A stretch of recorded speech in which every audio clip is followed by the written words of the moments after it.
days, yeah, that 180 days got over. Okay.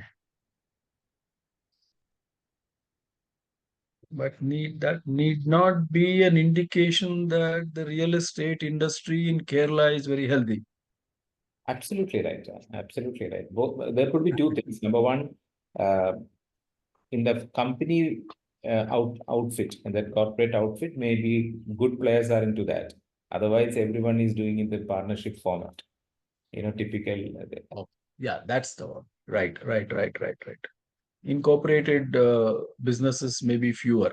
Right, I understand. They're glorified subcontractors. Contractors matured into, Yes, developers.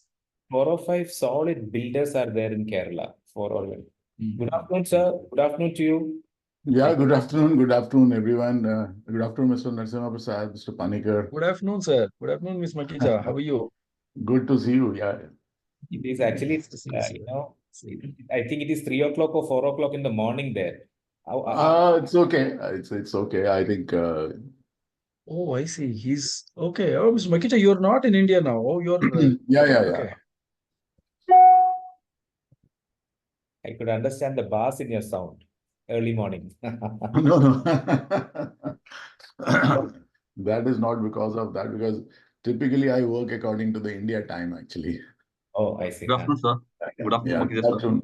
Yeah, good afternoon, Mr. Sean. How are you? Fine, sir. Fine. Good afternoon, sir. Yeah, good afternoon. Good afternoon, everyone. I think I can see a lot of familiar faces. It's good to be there. So we still have 4 minutes, I believe. Huh? Yeah, we have 4. Right. And the registration, Sean, how much it was? 300. No, you said 300 something. Yes. 300. Every time we learn something from previous sessions. So this time we thought we'll make it. Last time it was 100. This time we made it at 500. Right. End of the day, PhD in Zoom meetings. True. Right.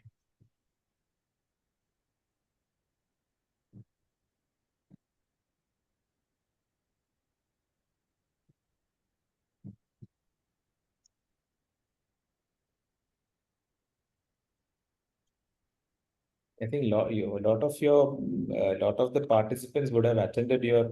I'm sure almost everyone would have attended. I myself would have attended a dozen of your sessions. So, most easiest thing is to not to introduce you, because you will. Yeah, not required, just simply an IP, that's all. That's what. In fact, what happens is, while I was working in a bank, we used to always say, your customer knows more about your bank rather than more than you. So therefore, please study before you pitch, speak to a customer. Right. And that is important, actually, because at the end of the day, we should cut down on all these initial things, because people are more interested in, seeking answers to their questions. And of course, today is one of the important aspects, that we are giving them opportunity to speak, because ultimately it is their suggestions which will matter on a public forum like this. And we are happy that regulators like IBBI and ICMA, IPA, I think they're doing a wonderful job. I mean, in organizing these kind of webinars. And this is just fantastic. Absolutely. Totally agree with you, sir. Yeah.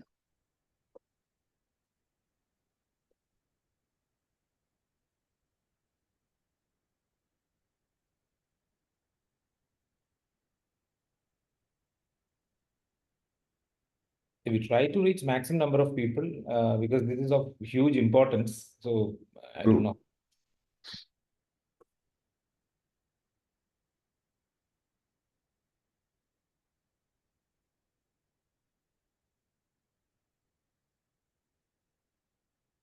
For those people who have joined a little late, Mr. Pranab Bhaswaj has actually forwarded a Google sheet. May I request you all to fill in that so that you get CP credit. I'll be doing that throughout the session, sir. Yeah, please. Thanks, Pranab.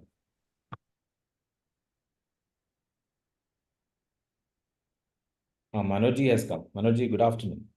Sir, good afternoon, Mr. Sankran, Mr. Ashish Mukhija ji, Mr. Narasimha ji. Welcome and afternoon to everybody. And Mr. P.T. Joy also, and all other my friends also, Mr. Shri Khan, Mr. Amaradan. All welcome, sir. Welcome. Good afternoon, Manoj ji.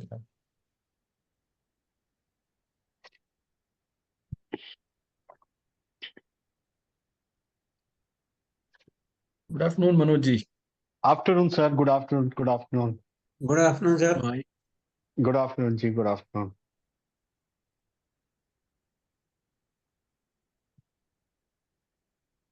Last session, there were few people, the the current got cut. And the moment they came back, by the time 100 got back, 100 participants were over. So they couldn't get back. So that is another challenge. So though it's 3 o'clock, we'll start another 5 minutes, sir. So that 93 now. Let's start off with 900. 95 now.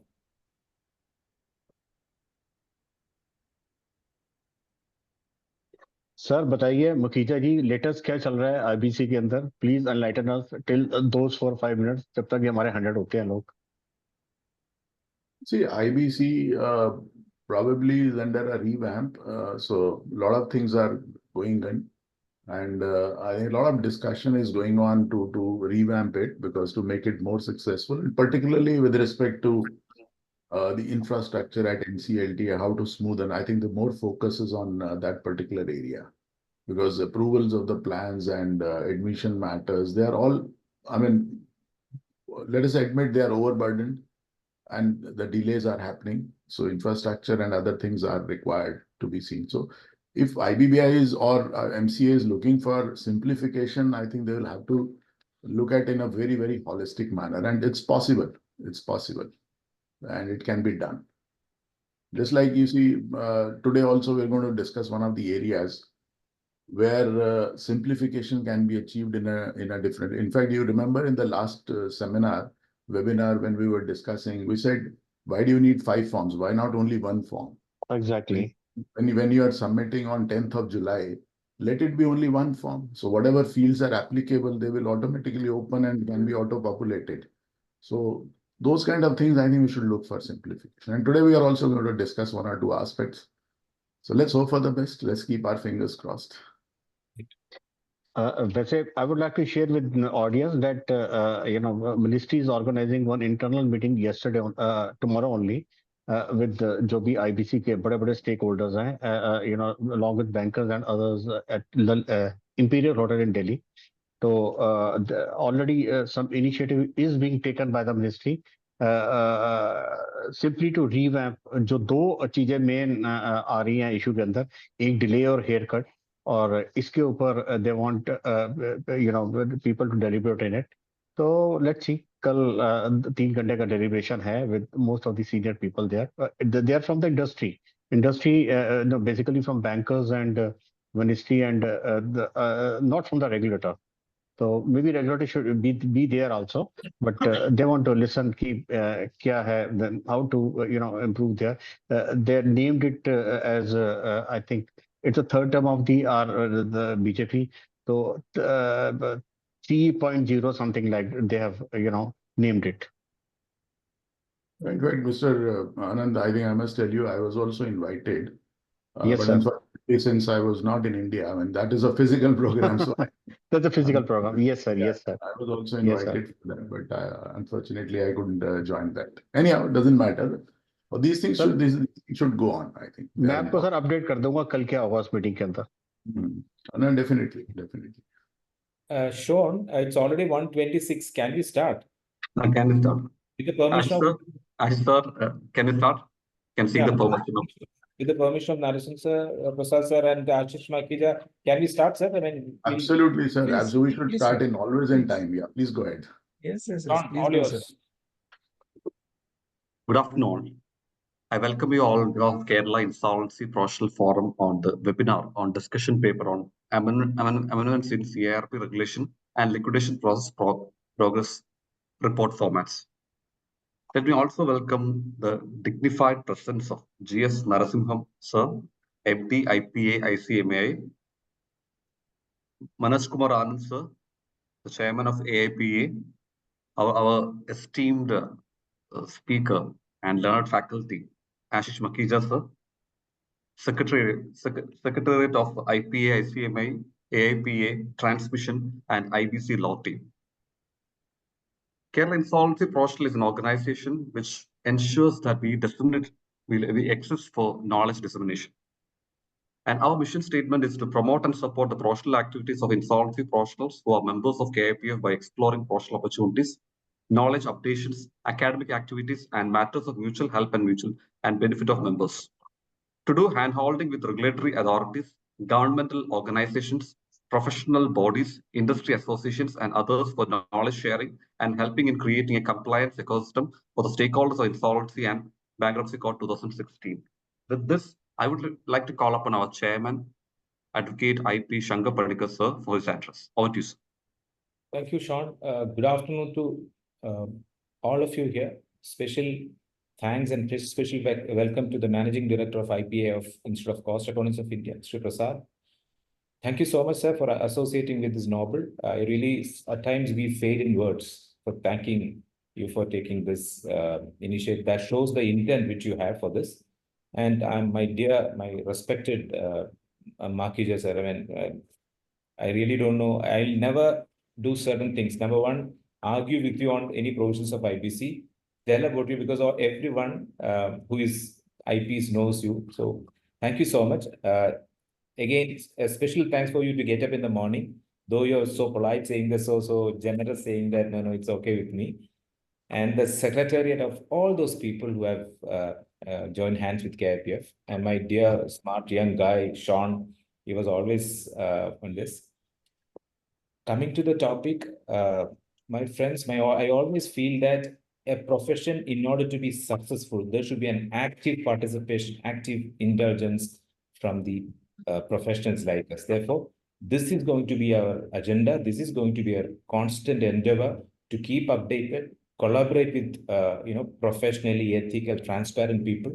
This is part of it. Thank you so much. I will not take much time. We are all here to hear pearls of wisdom from Dr. Makija. Thank you so much once again. Over to Sean. You can just take on the proceedings with. Go ahead, Sean. Thank you, Shankar sir, for the kind words. Let me call upon G.S. Narasimha Prasad sir, Managing Director of IPA ICMI, for the special address. Over to you, sir. Thank you, Mr. Sean.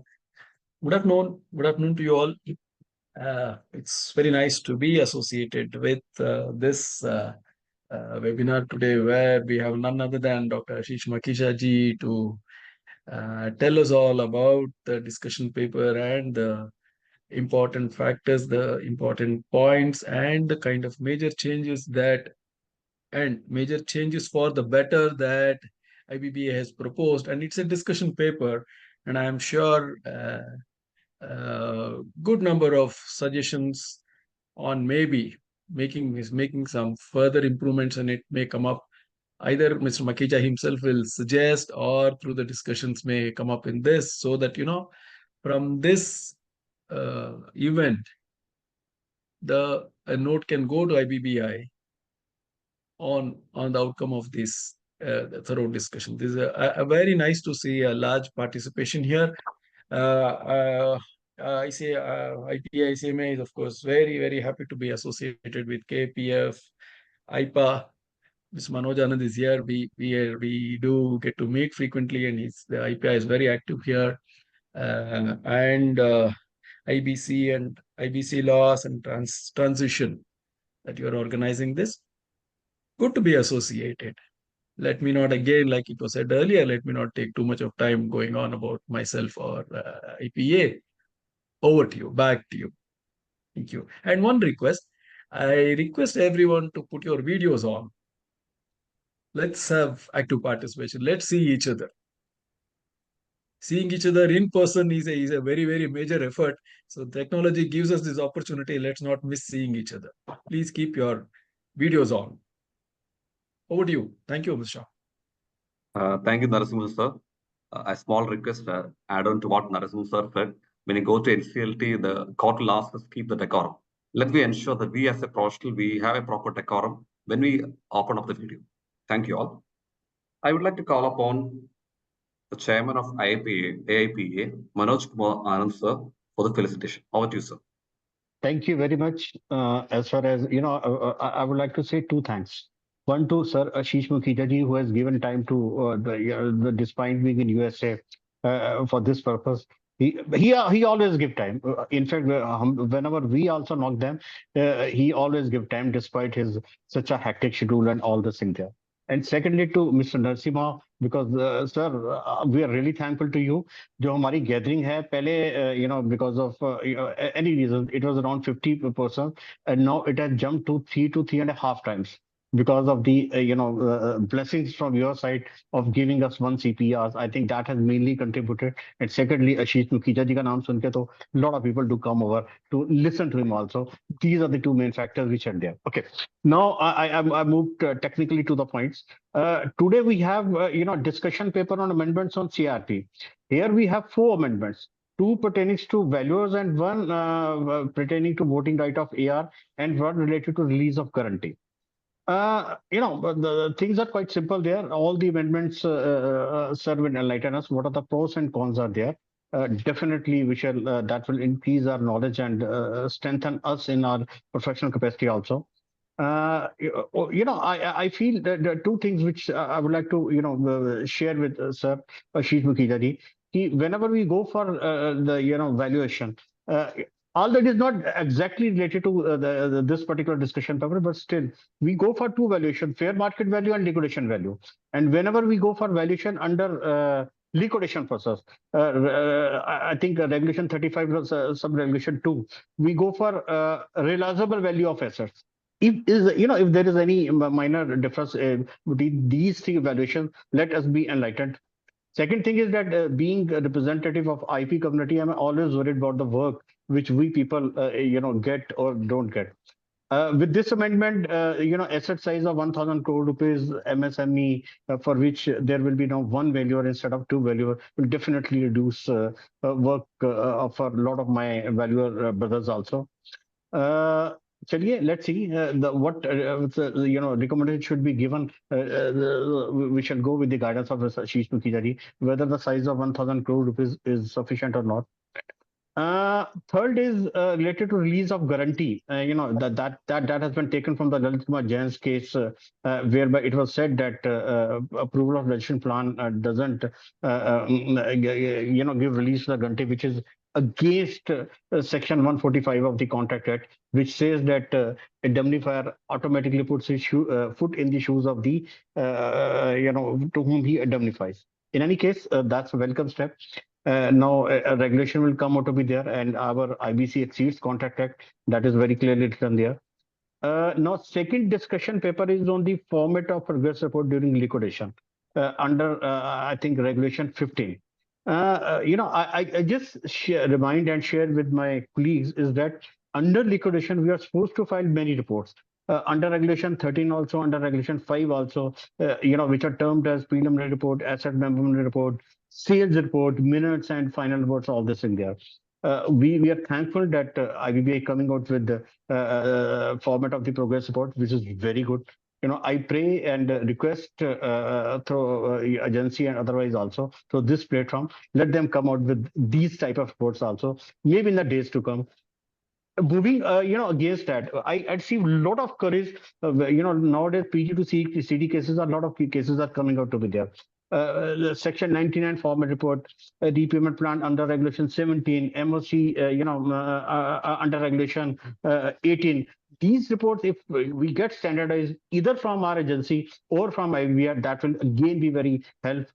The way it will be helping us under liquidation process regulation 15 with this.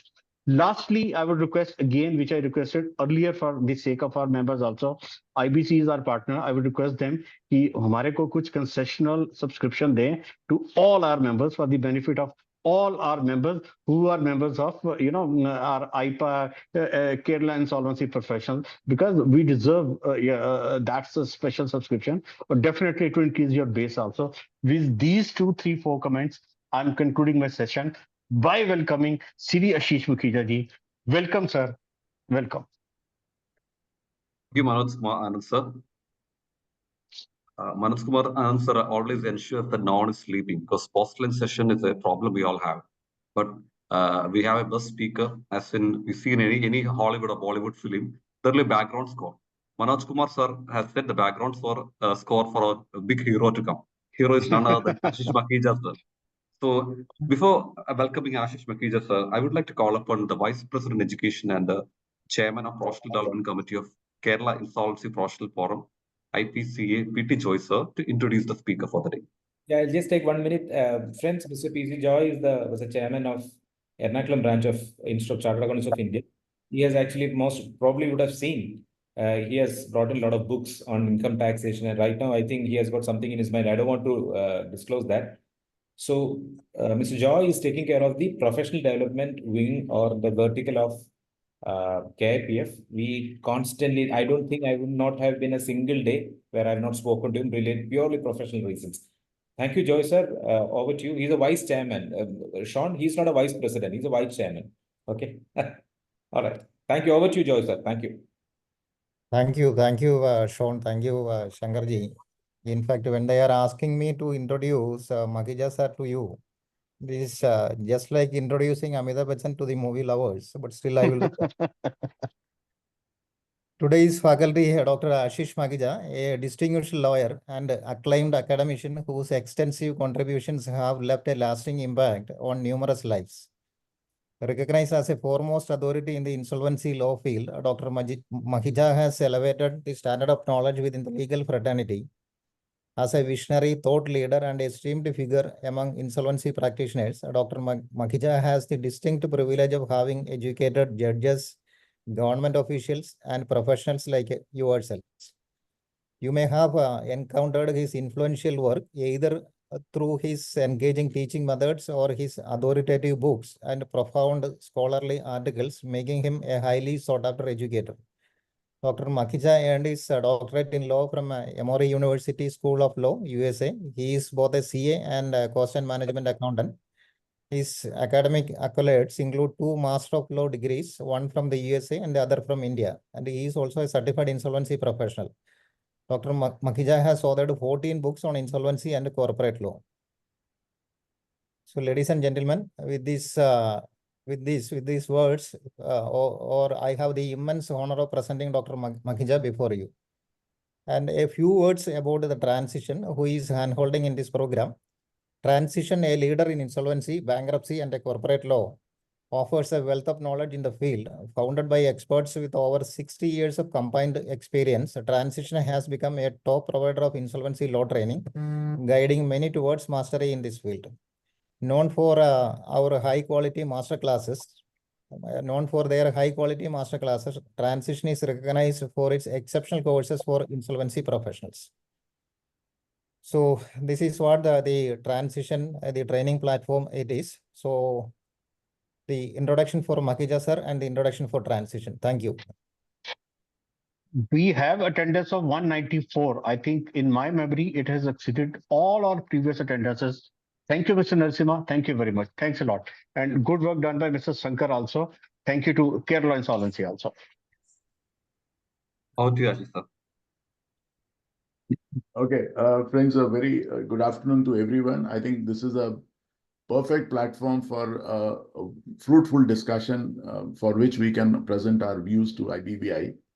And I must thank Mr. Narasimha Rao Mr. Narasimha Prasad from IPA, ICMI. Of course, I'm also an ICMI member. Mr. Shankar Panikar and Mr. Sean, Mr. PT Joy, and everyone from Kerala Insolvency Professional Forum, Mr. Manoj Anand from IPA. I think all of you have been at the forefront of holding such wonderful programs, updating the members and taking, you see, I know to organize any program and then registrations and other thing, it's not an easy job. It's the most, and wherever you have got 4 or 5 partners, I know the job becomes much more difficult. But anyhow, hats off to all of you. I think this is a wonderful program. And we are seeing a very good attendance today also. And I think and we have already touched more than 200 now. So friends, let's start in the right earnest for what we have come here. Friends, one of the good things which I always say is that IBBI being a super regulator, I always call them a super regulator because there are 3 regulators underneath IBBI also, all IPAs. The purpose is they always issue a discussion paper before bringing out the amendments. I think that is the wonderful part. Number 2, whenever we are discussing these kind of issues, my dear friends, the discussion is that we are not scoring points over each other. We don't have to be argumentative.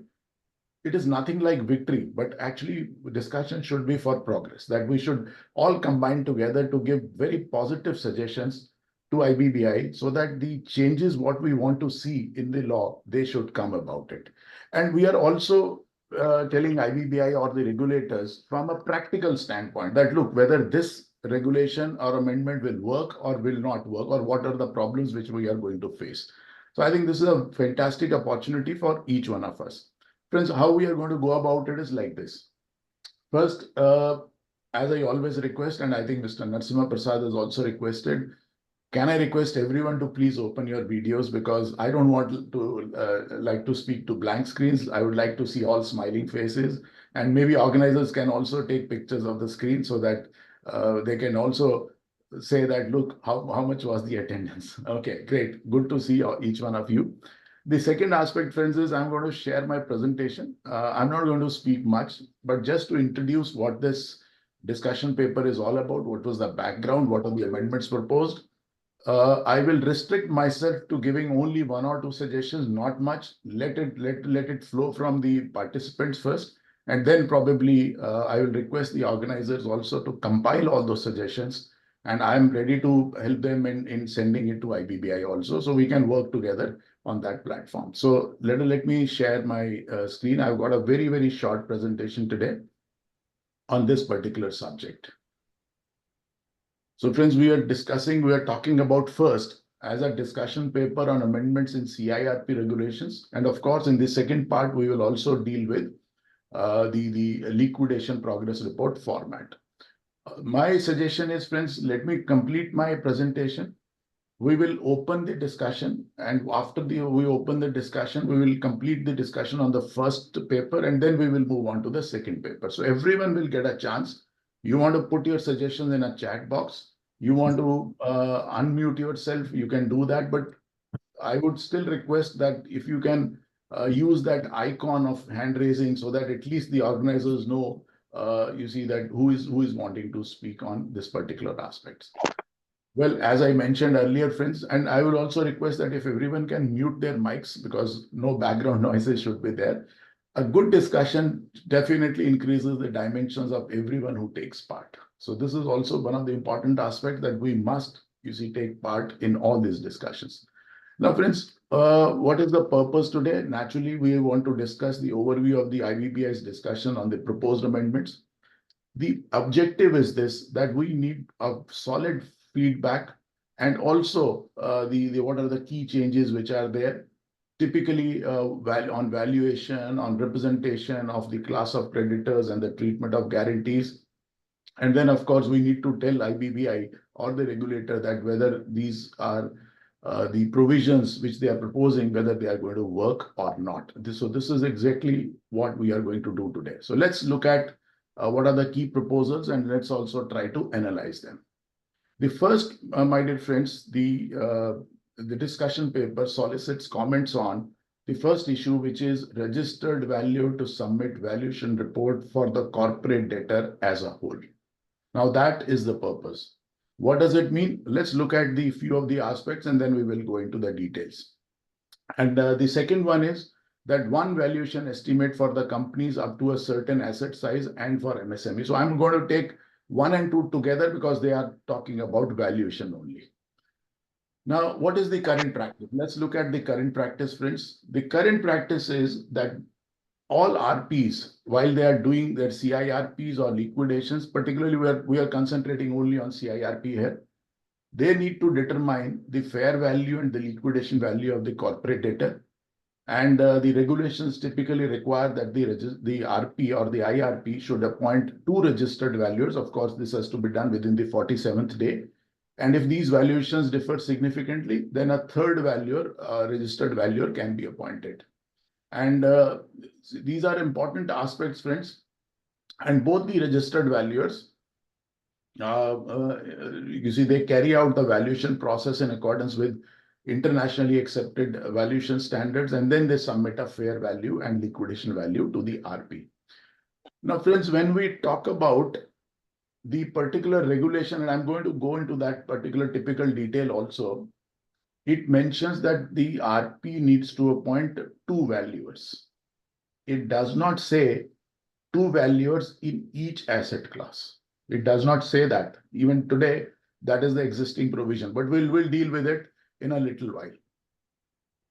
The proposed amendment, my dear friends, talks about that we need to align the CIRP regulations with the valuation rules. This is the purpose. And they say we are going to allow a single registered valuer to conduct valuations with an option to obtain inputs from the other registered valuers or a separate valuation report if needed, as may be needed. This is something very interesting, but whether it's going to work, whether the language of the provisions which they are proposing is in accordance with what they are trying to do, I have also analyzed that, so we'll talk about that. And lastly, the second amendment, which deals with that, look, as far as the MSMEs are concerned, or a corporate debtor whose asset size is 1,000 crore. So for MSME, friends, let's understand there is no limit of asset size. Only the company or the corporate debtor has to be an MSME. The other aspect is that any other corporate debtor with an asset side of 1,000 crores, as per the latest available balance sheet, less than 1,000 crore rupees, as per the latest available balance sheet, then of course, again, a single RV can be appointed. But the power has been given to the COC, the discretion has been given that if they think they can also go for two registered valuer, where only one valuer requirement is there. For the reasons to be recorded, they can go for the two registered valuers. There are certain issues on this also. We are going to talk about that. But let's look at what do you mean by alignment? Alignment of the valuation rules with the CIRP regulations. What does that mean? Friends, this is Rule 8.2 of the company's registered valuers and valuation rules. Probably everyone is aware, but for the convenience purposes, I've just reproduced it here. Look at this, what it says. The registered valuer may obtain inputs for his valuation report. The word is may. To or get a separate valuation for an asset class conducted from another registered valuer, in which case he shall fully disclose the details of the inputs and the particulars, etc., of the other registered valuer in his report, and the liabilities against the resultant valuation, irrespective of the nature of inputs or valuation by the other RV, shall remain of the first mentioned RV. So typically what it says is that, look, if a registered valuer is appointed, if he also needs inputs for valuation, for his valuation report, he can obtain it from another registered valuer, or he can get a separate valuation for an asset class from another registered valuer. Friends, if we look at very carefully, this particular clause gives us two interpretations. Two interpretations are possible. Number one, that if an assignment has been given to a registered valuer, he can, while he's doing his work, he can always ask his peers or his other valuer that, okay, can you give me your input so that the valuation report is perfect? That is one part. Two, and then it says he can get a separate valuation for an asset class conducted from another registered valuer. So somebody can interpret that, look, if say one of our friends, say Mr. Manoj Anand, assuming he is a registered valuer, he is appointed to conduct for, say, an asset class securities and financial assets. Does this clause say that he can go to some other person and say, no, you can also do a valuation for an asset class different than securities and financial assets?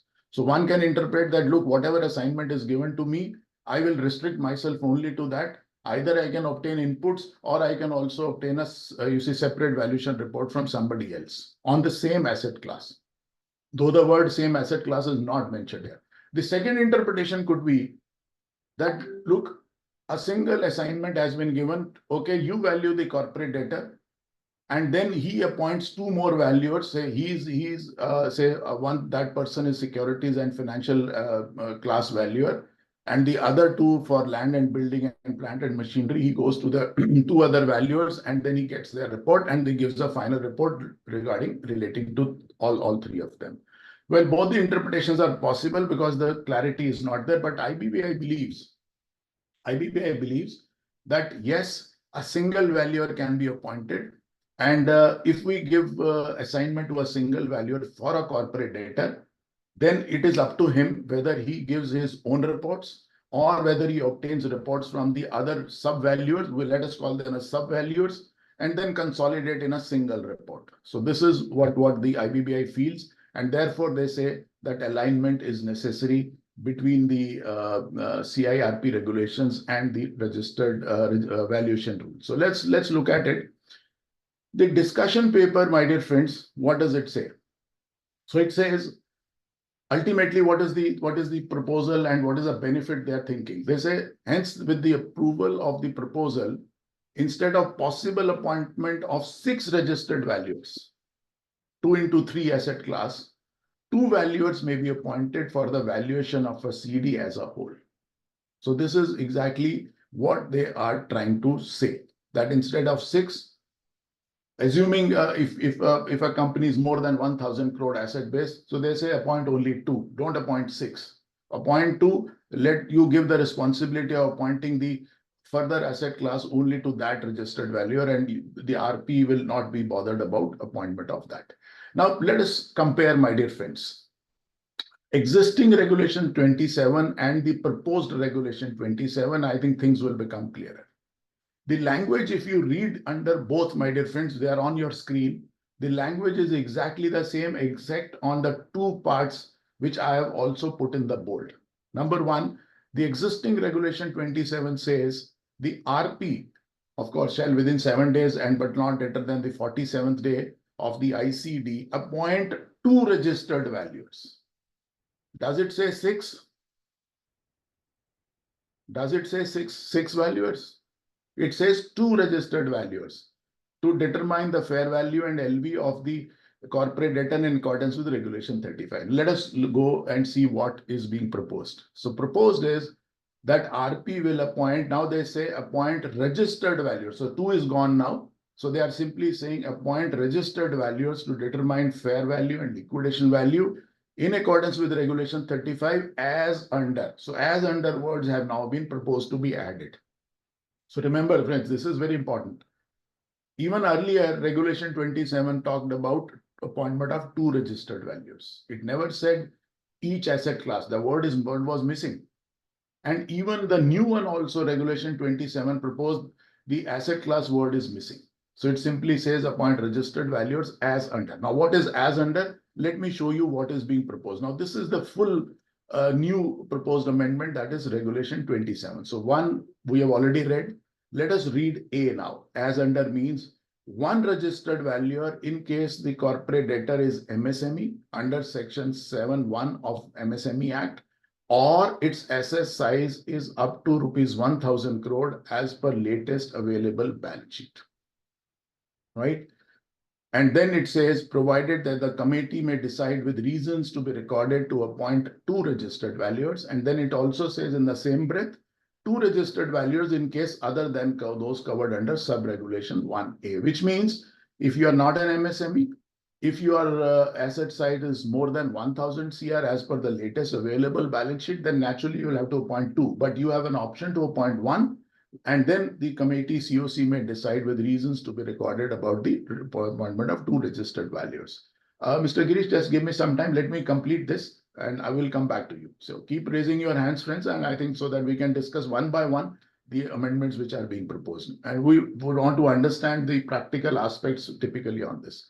Now, friends, para 1.6 of the proposed amendment also says that RV may conduct the valuation as per Rule 8(2) of the valuation rules, taking inputs from other asset classes or get the valuation for an asset conducted from another registered valuer if required. So this is exactly what is being proposed. I mean, what is the basis of that? I've already shown you Rule 8.2 of the valuation rules. Now, friends, few of the aspects which are coming. Let us try to understand this way. Number one, I just showed you, and I think let me go back once again before I take it up. Look at this. Existing regulation 27 also mentioned appointment of 2 registered valuers. And we already had rule 8.2 of valuation rules. Why we were appointing 6 then? We could have appointed only 2. It was possible. So what I'm really trying to understand, of course, the objective is nice, which is written in the para 1.5 on the left-hand side of the screen. That is fine. That today, instead of, because we need to align. So they were already aligned, according to me. There is no change which has happened.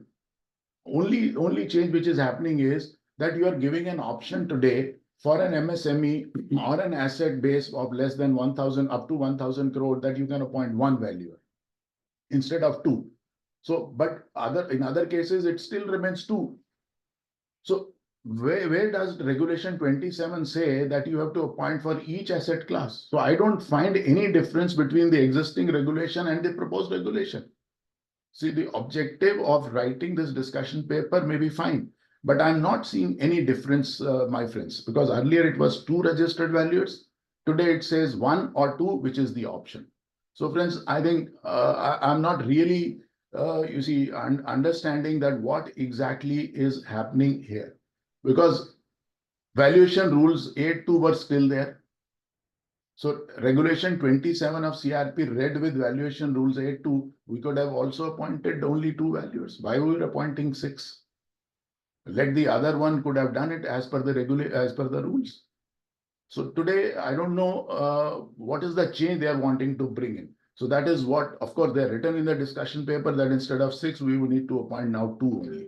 So, but ultimately 2 means that the 2 who are appointed, they will appoint 2 more. Supposing if the company has to get valuation for all the 3 asset classes, naturally there will have to be a different valuer for that. So I will appoint only 1, and he in turn will appoint 2. And if I appoint the second one, he in turn will also, he or she will in turn appoint another 2. So that same thing is going to happen. So this is one of the things. Now let us look at, my dear friends, the pros of the proposed amendment. Number 1, they say that this will align, the simplify the valuation process and potentially reduce the number of the valuers required. According to me, it is not going to reduce the number of the valuers. In fact, if I appoint, of course, in case of MSME, yes, instead of 2, we are going to appoint 1. So the number of valuers are going to get reduced, or up to 1,000 crore asset base. But insofar, if we appoint 2, and in turn they appoint 2 more each, so typically the number of valuers will remain same. That is one. And second, of course, if we bring out the number down from 6 to 3, right? Because now we are going to appoint only 1 valuer who in turn may appoint 2 more. Then naturally the number of valuers are being associated, which are being reduced. And then it will also reduce the cost. That is also there. The third, which the IBBI says, is they are aligning with the regulation, reduces inconsistencies. I have my doubts. My dear friends, where the same position existed in existing regulation 727. Now again, the same thing is there. So why we were appointing 6 under the existing regulation? So this is one of the things I think we need to really look into it. Then what are the disadvantages? Of course, we are going to discuss. I'm just giving you on a broad one. Number 1, the risk of inaccuracies. Now, typically, what was the purpose of appointing 2 valuers? Was that we must have a comparative. One person can adopt a methodology which may give a higher valuation, the other one may give a lower valuation. And that is why there was a reason, there was a provision saying that, look, if the difference between the 2 valuations is more than 25%, then there will be an option of to appoint the third valuer also. So typically, the risk of inaccuracies will always remain, because if we appoint only 1 valuer, we don't know what is going to be the second valuer, unless COC typically decides. So dependency on the sub-valuers. Naturally, a valuer will have to appoint certain, other sub-valuers. So he will also rely on their inputs, which may lead to some inconsistencies or delays, or maybe things can happen. And then, of course, one valuation may miss discrepancies that 2 valuations could cover. That is reduced checks and balances, because it was typically a checks and balances. Now, friends, let us look at the comments on one by one, and I'll show those proposals the issues, and then we will invite comments on that. Number one valuer in each class instead of two valuers in each class. I think we must give our comments, give our suggestions on these. So we'll start with Mr. Girish and then Mr. Vikram Kumar. Yes, sir, you want to say something? So please unmute yourself. Yes, sir. Thank you for allowing me to give my point of view on this. I'm particularly uncomfortable with the fact that COC is in a position to decide whether we need additional valuers, because the valuation numbers are not, it's supposed to be confidential from them till the time I think information memorandum is prepared. Okay. I think what you are saying is already covered in my slide. In fact, it was coming little later. So the involvement of COC in appointment with a question mark. Correct. I've already mentioned that. Yeah. But anyhow, it's supposed to be confidential, and only criteria which I see is valuation is not satisfactory, and then COC can say your valuation is not good. It is not giving the true picture of the assets. So I need another valuation to be done.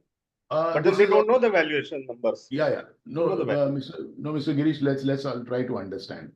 The proposal says, and that is a very good point which you are raising. Number one, it is always a duty of the RP to appoint, you see, within 47 days. So within 47 days, the COC may or may not be appointed. We don't know, because there are certain delays in some cases, right? And then for appointment of valuer, now I'm going to COC for approval. Earlier, I've seen disciplinary cases from IBBI where a valuer was not appointed because COC did not approve it, and IBBI held that IP guilty. They said, why did you go for appointment of a valuer to the COC? COC had no power to appoint. Today, now we are turning the clock back and we are saying that, look, let us go. So in every case nowadays, I think the RP or the IRP will have to approach COC first. That whether you want one valuer or whether you want two valuers, in case you are an MSME or asset basis up to 1,000 crores. If it is beyond 1,000 crores, there is no doubt you have to appoint two valuers. So this is involvement of the COC in appointment of the valuers is I think something which needs to be looked at. That is one. Two, in those cases where no COC is formed, supposing no claim comes, I've seen many cases where nobody is filing a claim. So will the RP or IRP not appoint the valuer or formed late? Supposing it is formed, say, on the 100th day. Sometimes the delays may happen, isn't it? And then the second part, which you also mentioned, that if I don't like the first valuation, I can go for this. Now, that is a point. In fact, if you ask me, the provision which says, let us go back to, say, the new provision, what exactly is the language? Let's read this. Provided that the committee may decide with reasons to be recorded to appoint two registered valuers. So the question that arises is, do they have to take a call before the appointment or after receiving the valuation report? According to me, it is before. So now that is why I've also posed a question. I'll go back to those questions once again. Let us look at this. Whether COC can revise his decision later. That's what I'm trying to say. Supposing today they decide one valuer should be appointed and the RP goes ahead. And once the valuation report comes and they say, we are not happy, let's revise our decision. Can they do that? It is definitely going to delay the whole matter. So this is also another important part, because the regulations very clearly said earlier that if the valuation is 25% different than the other, only then you need to appoint the third one. Otherwise, there is no need to appoint beyond the two which were there. But today, if you are appointed one, will it be okay? Or COC can tomorrow say and tell the RP, no, we are not happy with this valuation report, take another. That is another question which needs to be asked. Yes. I think at what point of time this question will get triggered? I think it will get triggered when the resolution applicants submit their proposals and etc. Correct? No. Till that time, the COC doesn't know the valuation, right? Yeah. No, the point is, this is triggered, my dear friend, prior to the appointment of the registered valuer. So whether COC will have to take a call or two. The only question is whether they can trigger it later on also. That is the question. Because the regulations do not permit that, but that is silent on that. Good point, sir. I think we'll take a note of that. Yes, Mr. Vikram Kumar. Yes, go ahead, sir. Yes, sir. So basically, what Mr. Girish said, my view is that basically, the RP shares the valuation with the COC, only post receiving the resolution plan. And normally, the banks also have a valuation done prior to the CIRP of any assignment. So I think, post the resolution plans have come, and when the RP shares the first valuation report, the COC might say, I want another valuation to be done. So that is only possible when the resolution plans have come, and that is not 47th day. So True. I have my doubts. Can the RP appoint a valuer at say 150th day or 120th day when the plans have come? I think that is not the purpose, sir. If I look at the language, this is what we were discussing. Look at this. They say the resolution professional shall appoint within 7 days and within 47th day one valuer, but then the committee can decide. So therefore, they have to take a call at the time of the appointment, not later. So according to me, if the valuation reports are opened on 150th day and then the COC says, no, let us appoint the second one, I'm sorry, I don't think that is the provision. Provision says, you take a call whether you want to appoint one or two at this stage itself. No later on thinking. So, sir, can but we the take? clarity is not there. But the clarity is not there. I agree. Yeah. With So you. can we take it as by 47th day the RP has to take a call and appoint one or two valuers?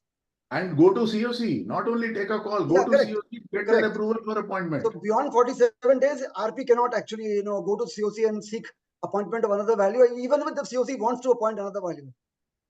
No, all this is, of course, the time limits, whether they are discretionary, directory or mandatory, that's a separate aspect because valuers are being appointed even after 47th day in certain circumstances. You have to give reasons for delay. So I'm not on the time limit. All I'm saying is that COC has to decide prior to the appointment of the valuers. Once the valuer is appointed and their report comes and then they say, no, now we want to appoint the second one, that may not be possible. This is not what I'm reading from these regulations. So two more points. Now, Yes, up to 1,000 crores, we have to appoint one valuer. So I believe 95% of the cases are up to 1,000 crores. In a CIRP, almost 90% cases will fall within the bracket of 1,000 crores. So I think, one valuer only, yeah. Yeah, so, I think valuers will have a tough time in getting assignments. That is for the valuers to object, not for the RPs to object here. No, and just, if you are wearing two hats, then it's a different. Many of the RPs are wearing two hats, sir. Sir, the last point, sir. Yeah. There is a provision to regulation 35(1)(a), which says that the RP shall facilitate a meeting between the registered valuers who shall explain the methodology to the COC. Correct. Now the point is, if suppose I am the SFA valuer and I have been appointed as the valuer, how do I explain the methodology for plant and machinery and building? No. Then in that case, so that is quite administrative. Then I'll bring my team. I will bring my other sub-valuers also who will explain. So that is all right. That's not a problem because in any case, I'm relying upon the sub-valuers to get the valuation of plant and machinery, land and building. Naturally, they will be part of my team. They will come to COC and they will explain the method. I don't foresee any difficulty there. So, sir, is it basically meaning to say that only registered valuers entities should be appointed or even a registered valuer can be appointed? No, even a single registered valuer, like if you are a registered valuer, Vikram Kumar can be appointed. He can approach two of his friends or associates or whatever. I mean, the independent valuer. So that's also another question. Let's look at the questions and then we can open the discussion. Number one valuer in each class instead of two valuers. Do we have objections to this except for the fact that it is reducing the work for the valuers? That is one part. Two, the word which is used is, I think I need a little more clarity. It says MSMEs under section 7, subsection 1. Friends, I think all of us are aware, section 7 of MSME Act talks about classification. It gives only a classification criteria. Section 8 talks about registration. So is it only classification? Because they are using the word subsection 1 of section 7. So I'm only presuming it is classification, not registered. So do we insist for Udyam registration? And then it is also going to bring in a lot of issues. CIRP starts, the company is classified as MSME, not yet registered, assuming there is no registration certificate. Can RP get a registration and can he say, now it is an MSME? So I think we need some kind of a clarification on this because if they are using the word classification from a legal perspective, Whether I'm registered or not, it does not matter. It's only simply I should satisfy that criteria of classification. So I think another aspect is we need clarification. It should be clarified when we are bringing in new regulation, we should bring it more clarity. The third point which I've mentioned is CDs which have assets more than 1,000 crore. 1,000 crore or it should be 500 crores, we can debate on that. But I have also another aspect comment to make. It says as per last available balance sheet. Now, what do you mean by last available balance sheet? Supposing the company comes into CIRP in 2024, the last available balance sheet is of 2019. Supposing no balance sheet has been done. So will I rely only on 2019? Maybe in 2020 or 2021, the company might have purchased 1,000 crore worth of, as you see, more assets also. We don't know. But as per the balance sheet, old balance sheet which is available, it is there. And two, whether it should be, when they're using the word available balance sheet, I think they should say audited balance sheet. Because a balance sheet available can be provisional, can be as per books of account also. So I think we need more clarity as far as the last available balance sheet. So and they should also put in a benchmark that it should not be older than 1 year or maybe 2 years older. Let's do that. Otherwise, it's going to create a lot of litigation, a lot of issues which are going to come. Then the other point is that supposing I appoint one valuer, he in turn appoints 2 more valuers. Who will decide about their fee? Whose responsibility it will be? Of course, Rule 8 says ultimate responsibility will be of the front registered valuer, not the back-end people. But still, I think we need more clarity. Can he appoint related parties? Who will do a check? Supposing I am a valuer and I appoint my brother as a valuer for land and building. Will that work? Again, you see, we are trying to monopolize because somebody talked about, you see, the entities, RV entities. So are we trying to monopolize the situations? Then what about independence of those people? What about disclosures requirement? Now today, as an RP, supposing I appoint 6 valuers, I always get a disclosure from them. But if I'm appointing only 1 or 2, then do I need to get disclosure only from these 2 or I need a disclosure from sub-valuer also? This is not clarified. So this is another issue which can come up. So let's look at the other points also, then we'll take suggestions. Then involvement of COC in appointment, I think we have already discussed. Sir, And sir, I'm interrupting. I have a simple point. What is the lacuna in the current provisions? That has to be highlighted by the IBBI also. You are changing right now a provision. If you have noted some lacuna, then you are applying into new provision. That has to be clarified also. What they found wrong. Sir, the lacuna is, of course, as far as appointment of 1 or 2 or 6. I also mentioned to you that I don't find any difference between the existing regulation and the proposed. That is there. The only change is that they are wanting to reduce the burden for MSMEs, number 1. Let's try to understand that way. And 2, up to 1,000 crore asset base. So they are saying instead of 2, appoint 1. That means instead of 6, appoint 3. So let's believe that. When I say 1, it doesn't mean 1. It means 3 actually, if you have all the asset classes which are there. And let us look at the last point, and then we will, the clarity of language. You see, where does it mention asset class in existing or proposed? I think I've already shown you that. So let's have more suggestions, friends. I think Mr. Amit. So 100 crore is the gross value or net value? 1,000 crore asset base they have written. So is it gross or after depreciation? No, it says as per the balance sheet. So in balance sheet, I will presume after depreciation only.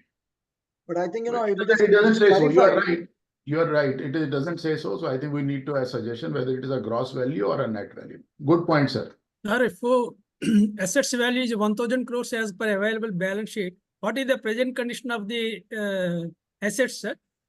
Achha, just crores are less than yeah, Mr. Venkata, can you just give me a moment? I think Mr. Amit Kumar Goyal has been waiting very patiently. I'll come back to you, sir. Yes, sir. Then Bharti ji, and then please you can come in. Yes, Mr. Amit Kumar Goyal. Okay, I don't think he's able to unmute himself. Yes, Bharti ji, you go ahead. You have to unmute yourself. Yeah. Yes, sir. Hello, sir. Good evening. What I was asking was that when you say that the asset value is 1,000 crore, according to me, when I say SFA, plant and machinery, and land and building, The total, it is the total of the debit side of the balance sheet, or the total of the asset side of the balance sheet is 1000 crore. Why do we only see the depreciation value or something like that? It should be the total value of the balance sheet, right? Because it's the asset, total asset is including of the financial assets, the land and building, plant and machinery, loans and advances, everything.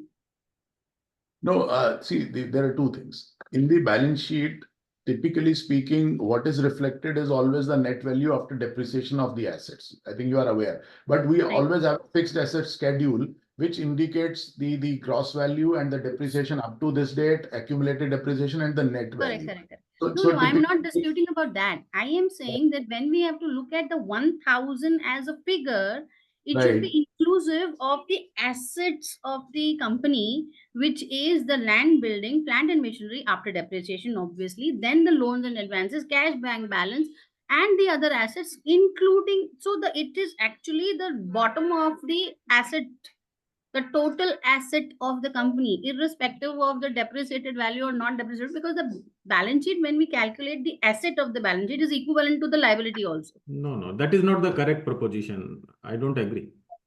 Actually, so why don't you agree? Let's not. See, that is what I mentioned in the beginning.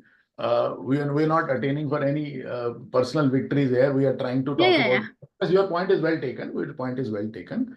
We will also. One more question was there, sir. When we are talking about the valuation, and the valuer can take the support of the other valuer for writing his report, but as per the regulations of the valuation, of the rules of the valuation, the valuer will be responsible for the statements taken by the other valuer in his report, if he's putting it in his report.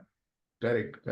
So in that case, if I take, say, if I am taken as a valuer of a company which has got assets as plant and machinery and SFA, for example, maybe plant and machinery may be a very small part of it, but it still forms part of it. Yeah, and you are taking responsibility. Yeah, you are taking that is as per rules. So I am taking the responsibility of the valuation of the third party. Naturally. So don't you think that would also be a little discussion point? No, Bhartiji, then that is not a scope of discussion here. That is a scope of discussion in valuation rules. Then IBBI has to amend those rules, or MCA has to amend. Rules are made by the MCA, not even by IBBI. Let's not debate that. The question is, naturally, somebody has to take responsibility. Now, if you are at the front end, you are submitting your report under your letterhead, but it is being supported by 2 more documents. Obviously, those valuers will also be held responsible. Supposing tomorrow some disciplinary case comes on valuer, naturally, those will also be liable. But the front end person will naturally will be liable first. So that is what is there. Okay, so friends, I think what Bhartiji is saying is asset size. Now, asset size, they have not clarified. Should we only include the land, building, plant and machinery, and securities and financial asset, or maybe some other assets also? So that is what. But if you ask me, if we add up plant, machinery, land and building, you see, and securities and financial assets, then exactly tell me what is left out. The combination of all these 3 will be the total assets, isn't it? Intangibles, sir. Intangibles. Intangible could be there, but intangibles are also to be valued. Has to be valued. They has to be valued. Only problem is the accumulated losses which are appearing on the asset side. So probably they have to be included or excluded. That answer has to be required. So I think we can also put that suggestion to IBBI. A good point, sir. Yes, I think Mr. Venkata, you can now come in, sir. Mr. Venkata, if you are hearing me. Mr. Sudhakar Rao. Yes, sir. Same what Bharati madam says, sir. That is my view, sir. Yes, what sir. about the present question of the assets and their value and value? Basing on that only, we have to proceed. That's why what madam said is correct, sir. Right. So one is whether it is a gross value or a net value, then what happens to the entire asset side, or what assets to be included and what assets not to be included. Yes. Good point, sir. We'll take note of that. We'll definitely submit it to IBBI. Yes, Mr. John. No, the point I was about to say, which you already touched, whether asset means whether it is fixed assets, all the assets put together. No, see what is appearing in the balance sheet. Right. You just touched upon that. Yeah. I think it typically has to be all the assets. It can't be only. We cannot pick and choose when we say asset, because they are also using the word asset. So asset means the you see total assets typically. Yes. Yes, Mr. Panikar, please go ahead, sir. You have to unmute yourself, sir. Sir, when it comes to one valuer in each class, meaning the RP has to appoint only a one valuer. That means that particular valuer will get in touch with other valuers and get given. Now, what happens here is definitely this is going to be a, as Madam said, clash of interest. But here, this is, we have to articulate in such a way that I've seen n number of cases where even if it is a resolution passed and it's being challenged before NCLAT saying that the valuation is wrong. This is substantially low valuation and descending financial creditor and all those things. That's number one. The one thing which I feel that some feedback has to be given, because here the RP's response, RP has to answer all the queries which is being shot at him at the NCLT adjudicating authority, as well as the, why you have, what is the, he has to give a or a declaration say, or affidavit saying that format and everything is, complied with. So that is one thing which I feel that this is going to be very, very dicey. And number two, sir, is when it comes to classification or MSME, there I've seen a couple of case laws wherein one case, Honorable NCLT says, no, this registration has been taken by RP, it is not valid. Whereas when it comes to Udyan, they have agreed to. So therefore, there has to be a clarity with regard to MSME at the date of insolvency commencement date, because as an officer of court, even though we say the going concern and all those things, but RP, if he takes a Udyam registration during his period, I think that is against the principle. There is a, he cannot be like a, somebody. Sir, on this aspect, I may clarify that number one, there was a confusion because of the NCLAT judgment that, look, the MSME status should be on the date of insolvency commencement date and not later. But now the Supreme Court has clarified, which has clearly mentioned that at the time of the submission of the resolution plan, if the corporate debtor is MSME, whosoever takes the MSME registration, it does not matter whether RP or whatever, and naturally RP will take once the ICD begins. So that has been clarified. That aspect is clarified. That if the MSME status is there on the date of submission of the resolution plan, it is valid. So it does not matter who takes it. So that judgment is gone now, which said that no MSME status on the date of ICD has to be seen and not later. So that judgment has been overturned by the Supreme Court. Anyhow, Even though it's a Supreme Court, there's a Supreme Court judgment, but don't you think, sir, it is good to be part of regulation or the act? Otherwise, the point. You see, look at things. Look at PPIRP. What does it say? It only talks about classification. It doesn't talk about registration. Even this provision, regulation, also talks about classification. They are referring to Section 7(1), not to Section 8. If that was the intent, why did they mention 8 then? That registration is mandatory. In fact, at the stage of PPIRP also, this problem came, and I in number of webinars, I said, look, I will not ask for registration. It is only merely a classification that is mandatory as per the forms also. If you look at the PPIRP forms, and IBBI agreed to that suggestion. So today also here they are only talking about classification, according to me. But I think we should put it up to IBBI that whether classification is the only requirement or you want registration also. So both the things should be there, because typically, yes, you are right. Some courts or NCLTs insist for Udyam registration.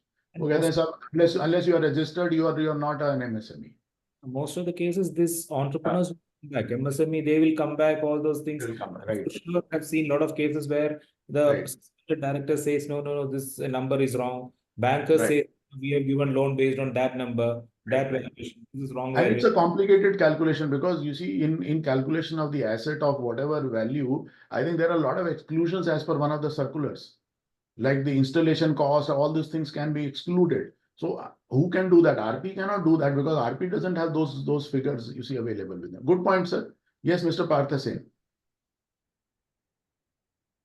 Sir, you need to unmute yourself, sir. Sir, I have 2 points here.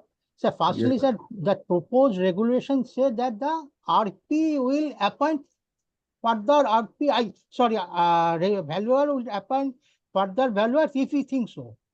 So, sir, can it be from his own entity, valuation entity? I mean, you rightly Sir, said that related party is not clarified, but okay. I am open to appoint from my own entity. Okay, that is one thing. Look at the regulation, sir, proposed regulation. Yeah. That one registered valuer has to be appointed in case of this thing. So you are appointing one valuer, right? Now, RP appointed one valuer. And RP now appointment. It doesn't valuer say. is open to yeah. So it does not say that this valuer will appoint two more. There is no clarity, right? This is also another part of it, which is important. Okay. Because at the end of the day, you are absolutely right, which we have already covered these 2-3 points in my slides itself, where we are talking about independence. Look at the last one, sir, here. Look at the last one. Just a second. So where it is, yeah, look at this. Yeah. Independence. I mean, that is what I said. Supposing I am an valuer entity, or say, so I can appoint my friend, I can appoint my partner, I can appoint any person. So what happens to the independence? What happens? Who takes disclosure?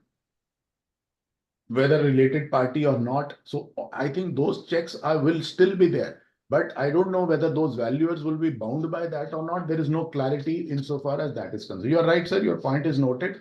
We will definitely, put it up to IBBI to clarify on all these aspects. Also. My next point, next point is, since this has already been issued as a discussion paper, can COC take the plea? Okay, we don't allow you to appoint two valuers. Yeah, so one is, we are very clear, sir, as per the regulation, according to me, from a legal perspective, COC has to take a call at the time of the appointment, whether they want to appoint one or two, if the option is available. If naturally it is more than 1,000, there is no option. But what happens if they take a call after?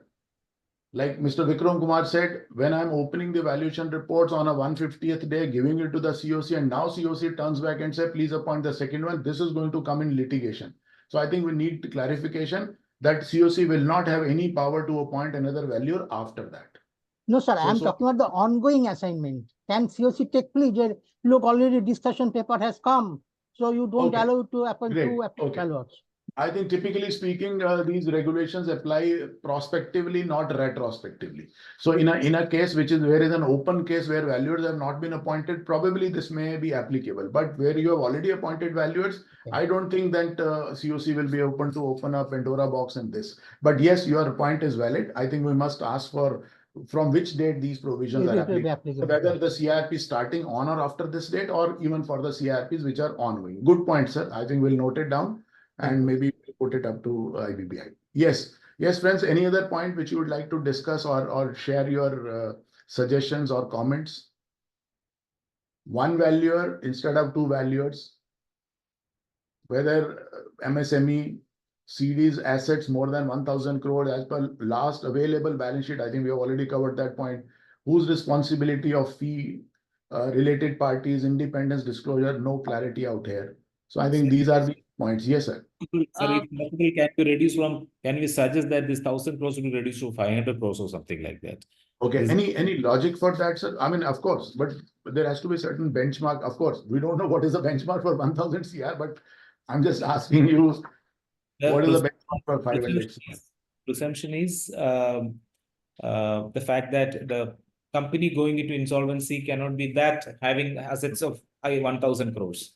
I'm saying the dirty dozen is no more available now. And what I'm saying is lesser risk, because when it comes to resolution plan, you get the resolution applicant, end of the day, haircut is the order. So therefore, it should not be given to a bigger base. It should be. And also, so you are suggesting 500 CR instead of 1,000 CR. Yeah. Okay.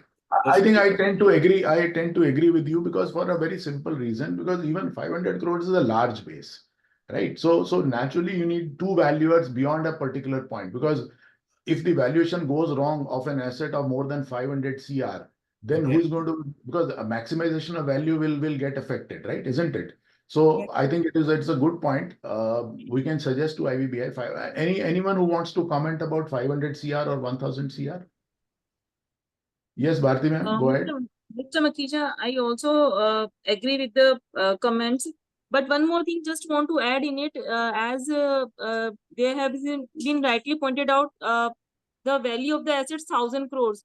So in IBC, we have seen the cases wherein there is no balance sheet for past 4 or 5 years, and at that point of time, the assets were more than 1,000 crores. But now, at the time of initiation of CIRP, it reduced to 200 CR. So unless and until we get the valuation or get the balance sheet accounts ready, it is not possible to have the valuers appointed. And who will decide, because of no data, how could we draw a balance sheet with a 200 crores or 300 crores assets value? True. I think we all agree with that point. What you have pointed Also out is here, sir, my submission was that if the company size is this big, the first person to know that the company is going into insolvency is the promoters and the directors of the company. We've seen many cases where the assets have been sold off, because the balance sheet that I must have filed in the MCA, which I will be getting the latest, would be at the time when everything is very rosy. And after that, I stopped filing the balance sheet because I have done a lot of mischief in the balance sheet. And maybe the assets which are shown in the balance sheet as on the last date of the MCA filing, we will have nothing as on the date of the. We have seen many cases where debtors are written off and we file avoidance Exactly. application. Yeah, You are right. exactly. You are right. You are right. Yeah. I think those clarifications are required. Good point. Good point. Yes, I think I don't know IBC laws. I don't know the name exactly. Yes, sir. You go ahead, sir. You raise your hand first. I have, sir, another suggestion. Just like Sushil, IBBI proposed some minimum. Yeah, sorry. Sushil, can you just wait? There are some people who have already. Okay, sir. Sorry. So we'll come back to you. Yes, sir. My name is Shivaraman, Kashi Vishwanathan Shivaraman. Yes, This is Mr. with regard to why this confusion to be brought in, sir. Instead of straight, you can say you can appoint 6 valuers with asset classifications done in such a manner so that there is clarity, more clarity in this, rather than 2 valuers and then getting the valuer to do his own job of getting other people. It is not required as per my suggestion. It is better to say land and building, plant and machinery, and SFA have to be valued by 3 different valuers of 2 sets. Finish, matter is over. There ends the matter. Why you create so much of confusion? Asset base, ye karna, wo karna, kyun? Why should we? The law should be very simple, sir, as far as I am concerned, and the regulation must be very simple. It should not be complicated. That is what is my suggestion, sir. Absolutely, sir. If the law would have been so simple, the no discussion paper would have come. No, I'm not like that, sir. We will take your point, sir. I mean, I'm just in a lighter way, I mentioned. No, I understand that. I've understood, Mr. Makija. That is not an issue. But what I'm trying to convey is too much of confusions. Already there is a lot of confusion in IBC law. Still you are adding some more thing to the fire. Fuel to the fire. So instead of simplification, in fact, I always wondered why simplification is such a large word. I mean, a long word. Okay. Yes, Mr. Yogendra Singha. Yes, sir. Go ahead, sir. Makija ji, actually the existing regulations are very fair because the valuation is required on a fair value. Only the 2 valuers can decide the fair valuation. Overall, the responsibility of the RP or IRP, no responsibility of the COC or the IBBI, who is proposing the amendments. Overall, the RP is responsible. Whether if in the opinion of the RP, the 2 valuers are to be appointed, but the amendment is proposing only to appoint the one valuer. So overall, the responsibility of the RP, whether the RP can clarify at the time of appointment, or the COC is responsible or not, because overall RP is responsible. The existing regulation is very sufficient. Yeah, RP will continue to have control. If you appoint directly the people, then RP can control and can have a good discussion with them. But if a valuer appoints a valuer, he may lose certain kind of a control. That's what you are trying to say? Makija ji, overall the responsibility of the RP, not of the COC. Understood, sir. Understood. So the RP position is to be cleared in the regulations. If one one valuer has manipulated the valuation, then who is responsible? Okay, okay, understood, sir. It is Good to be point. clarified in the. Good point. Good point. Because That's what I said. That is what I said, sir. The ultimate responsibilities of the RP. If he does not, if he does not retain control over the appointment and the methodology or what, I mean, he can't control methodology, but at least he has a direct discussion with all the valuers, right? But I don't foresee any point. Look at this scenario. Supposing you are appointed as a valuer, you appoint two more. Naturally, no, just listen to me, sir. Supposing that those two new valuers who are appointed by this valuer, they can also get in touch with you. So the question is, they can still ask direct questions from you. Anyhow, your point is well taken. We'll consider that in our suggestion. Yes, Paraji, go ahead. Sir, looking at the scheme of these regulations, is it clear that COC will have only right to approve or reject? They cannot recommend name of registered valuer. Well, that is also not clear. You are right. Whether supposing you, that means what you are saying is, supposing you say that I'm going to, no, I think according to me, if you look at the regulation, they are only taking a call whether you have to appoint one or two. They are not discussing names here. The names are not to be approved. Simply, because otherwise it will be a problem of independence of RV. Yeah. So naturally, so therefore they are not saying, they are not getting into that. But yes, if you go back to them, they can get into that also. Okay, disclose the name of the valuer whom you are appointing. Because if we are appointing one, he should be of a credible nature, isn't it? Yes. Then COC may come in and say, no, this man is not credible. You appoint this large firm. Well, you are right. To that extent, I think that needs clarity on this. Okay, we need clarity. Good point, sir. Okay. Friends, if there are no more comments on these two aspects, let's go to the third one now. The third one is talking about the voting by the authorized representative before appointment by the adjudicating authority. I think, friends, all of us are aware that in case there are creditors in a class, right? Then we need to appoint an AR. And how the AR is appointed, I think everyone is aware of this fact that RP suggests three names. I mean, he takes consent from the three IPs. Then in the public announcement, he mentions the three names. While filing the claims, those class of creditors pick up one name out of that, and the person who gets the maximum number of votes, naturally, he is appointed. He is selected, not appointed. He is selected as an AR, and the RP moves an application to the adjudicating authority. And then once the adjudicating authority approves it, then the person is said to be appointed. So the question here is that there can be a certain delays which can happen. This is what exactly is written in the discussion paper. The delay in the appointment of the ARs can prevent creditors in a class from being represented in COC meetings. Because supposing one COC meeting, naturally, he has to be appointed before the first COC meeting. But sometimes the applications are getting delayed at the stage of adjudicating authority. The meeting has to be called. So then who is going to represent the class of creditors, particularly in case of home buyer? So that is the question which the IBBI is raising here. Let us look at what is the proposal and then we will have a discussion. Allow the interim AR.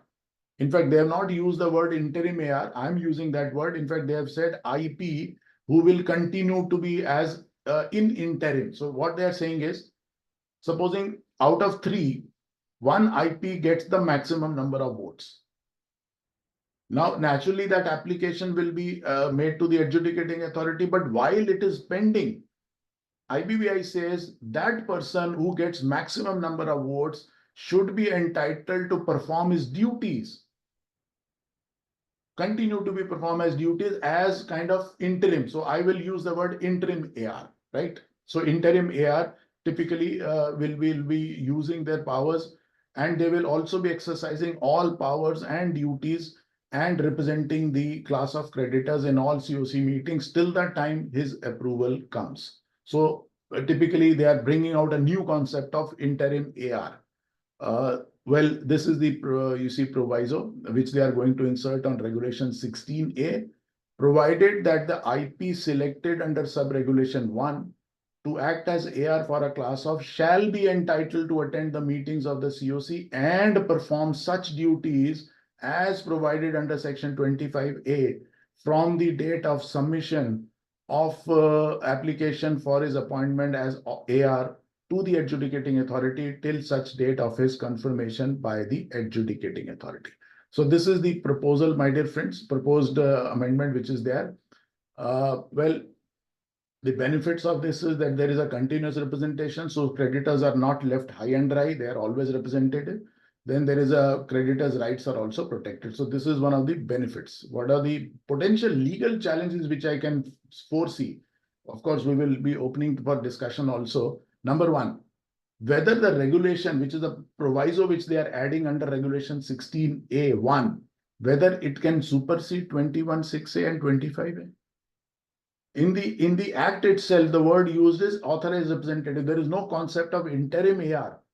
There is a concept of interim resolution professional, IRP, in the law itself. And today we are trying to bring this through a backdoor, through a regulation. I don't know how far that will be valid for as far as appointment of the interim AR. I have my doubts. That is one.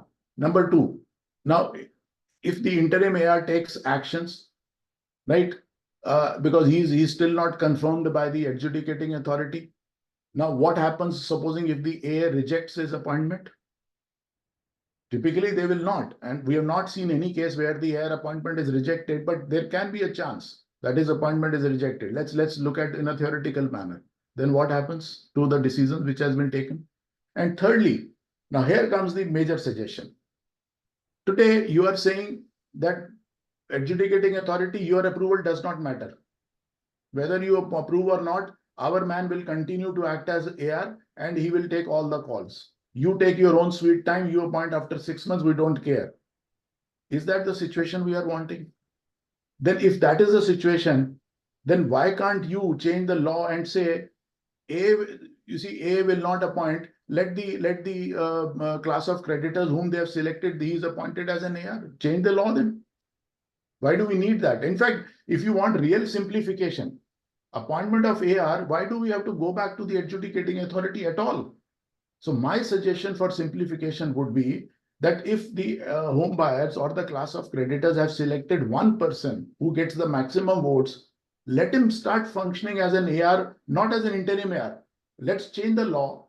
Let's not go back to the adjudicating. Why do we need to go back to the adjudicating authority for that? So we can change that law itself. So I think that is one of the important things which are coming into it. I will open the discussion now to my friends for their comments. Yes, Mr. Parthasen. Sir, you need to unmute yourself. Sir, actually, I don't have any suggestion, but I have an observation, sir. Yes, sir. Sir, if you see regulation 16A, yes, sir. 2 said that the interim resolution professional shall apply to the adjudicating authority for the appointment of authorized representative selected Correct. by. Right.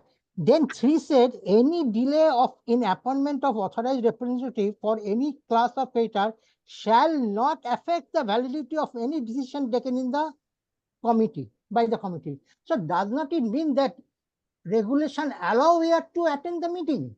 No. Why this is required? That is not the intent, sir. 16A3 was brought in for a different purpose. What the purpose was this, that like you see, AR is not being appointed because application is pending. In the meantime, COC meeting held, no AR is attending. But whether those actions will be valid or not, so regulation said actions will be valid, whether AR is there or not. He was not supposed to attend. That was very clear. No AR can attend without his appointment. So that was very clear, sir. 16A3 does not say that. Now they are saying he will be considered, because now they are adding a proviso, simply saying that he will be treated as an interim. So he is considered as an interim AR nowadays. So there is a different connotation, sir. Okay. Yes, Mr. Narayan Kama, please go ahead. Sir, I agree that the point of going to AA is what you call infructuous in the current day. It only adds to the workload. One more IA, one more hearing, one more advocate to be appointed, all this. And at the end of the day, AA's position is very important, because in the first COC, if AA authorized representative is not available, the fact of appointment of RP itself is challenged. Suppose where the home buyers are holding majority, in this case, the appointment, the AR cannot function. So the only financial creditors will have a say in appointment, because in the first COC, the AR would never have got his appointment order. And in first COC, we go and appoint the RP. That's a very important part. And So you're it's better suggesting- that judicial requirement, approval requiring for appointment of option should be done away instead of this proposed amendment. Okay, great, sir, great. We have heard that. I think that's a good suggestion. Yes, I think Mr. Panikar. Yes, sir. Sir, I totally agree with your point with regard to the not to take up this matter with adjudicating authority. I'll explain another perspective. The CIRP, even though RP do not have an adjudicative role, he is just a collation, verification, all those things. But certain acts, only RP takes the responsibility. Meaning, you verify that plan is complying with 37, 38, 39, 40, whatever it is, and giving an affidavit in format. So he is taking the regulations and the section allows RP or empowers RP to take some responsibility. Therefore, when it comes to the appointment of AR, which is germinated from the public announcement, why can't RP give an affidavit along with the constitution of them and forget about this adjudicating process? In our case, where I have taken 3 months, it has gone. Luckily, that 3 months I used it for extension of the insolvency proceedings. That's a different story. But whenever you approach, I can say only mostly I have my presence in Kerala. I can imagine the cases in Mumbai or Delhi or Calcutta. Sir, namaskara. Seem to be very busy. Yeah, so I think we've got, yeah. I think, friends, may I request everyone to just please Seem to be mute very yourself. busy. Help, when can I meet you, sir? I would like to Can I ask request you in organizers person. to mute the person concerned? Yeah, thank you. Thank you. Friends, my request is please remain muted unless you have to speak, because I think this may delay the whole discussion. Yes, sir, please go ahead and conclude, sir. My view is, sir, during the CIRP proceedings, RP has the power or endowed with the power to take some critical decisions. And appointment of I don't think appointment of AR requires that sort of adjudication from the adjudicating. The only point which comes to mind is because as per if we read the regulation and read the law is whether disciplinary cases are pending against him or not, whether AFA is valid. So I think these checks can also be seen by the RP. So RP can also, on the basis of the public domain and also based on the affidavit filed or the consent filed by the AR, I think he can also do that check. So I think most of us are agreeing that this should be done away with. Meeting. After the first COC meeting, anyway, RP has to go back to the adjudicating authority. Let him give an affidavit also. Let him give an affidavit that he has produced all these AFA and all those things. Unnecessary it is. Of course, we will be. Agreed, sir. Agreed. So the simplification would require, let us simplify it altogether. Let's not go to A at all, because in any case, what is the purpose of A? They are only a stamp authority nowadays. Absolutely. He has already started functioning. What happens to his actions then? Will those actions be valid or not? So we are getting into more litigation actually with these. Okay, good point, sir. Yes, Mr. P.T. Joy and then Mr. Sanjay Borad. Yes. Sir, as per the existing provisions, the AR should be appointed before the first COC, is it not? Oh, that is a requirement, sir. But if the approval doesn't come, what do we do? No, because they start saying that, no, see, as per the existing provision, so and so, the financial, let us say the class of creditors, they are losing the opportunity of voting. Correct. Like the first COC can be held only after the appointment of Senate, theoretically. No, I will not read like that. See, the only point is they should be appointed before the first COC, but it does not prohibit that you cannot hold a first COC meeting without the AR appointment. No, that is not the criteria. That is not the criteria, because this is happening in many cases where AR appointment is delayed for 3 months. It doesn't mean that you're not going to hold the COC meetings for first 3 months. So I don't read like that. So therefore, they are saying that because in fact, in the discussion paper, they are saying RPs are holding COC meetings and the class of creditors are getting unrepresented.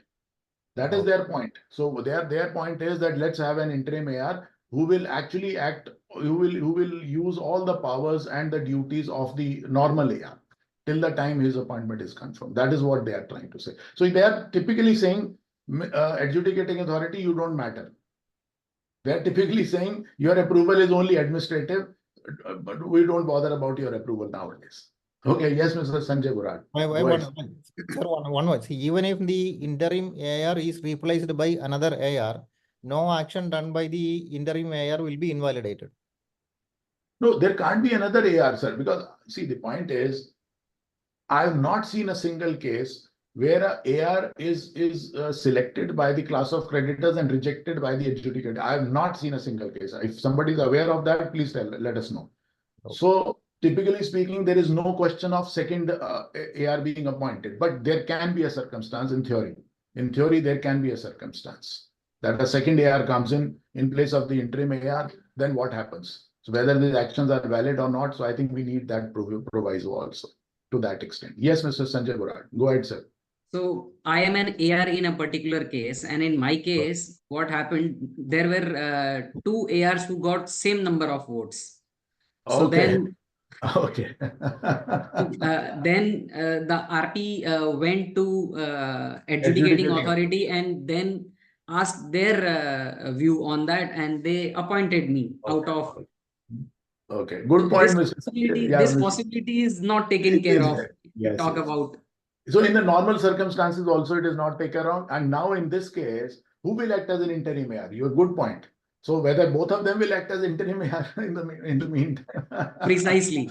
Good point, sir. Very good point. I think this needs to be clarified when you are amending Regulation 16A. I think they should also put in this clause that how to break this kind of equality, which if 2 people get equal votes. Good point, sir. Thank you. Yes, Mr. Partha Sen. Sir, another observation from my side is that if AR is not appointed by the adjudicating authority, then how come his removal will be done by adjudicating authority? Then also it will be automatic. I mean, COC or I don't know. I mean.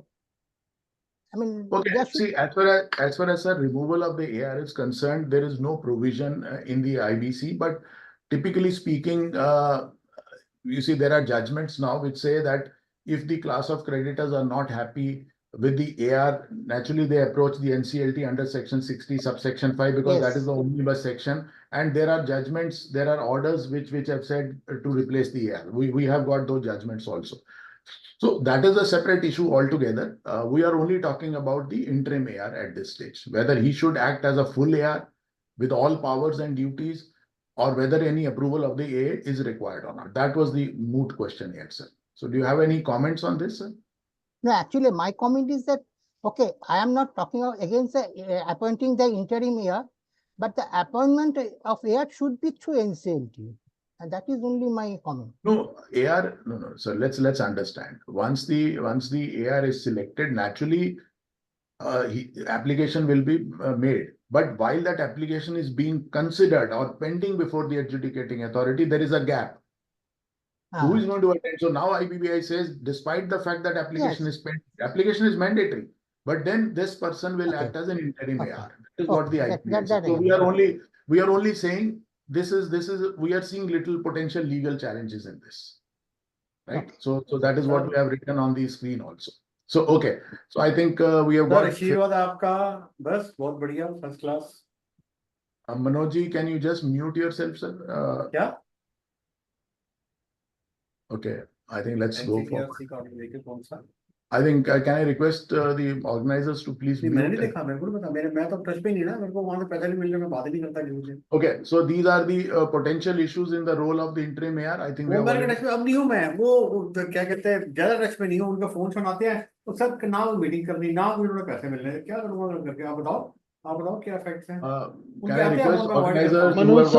sir, you are on unmute. Kindly mute yourself, Manoj sir.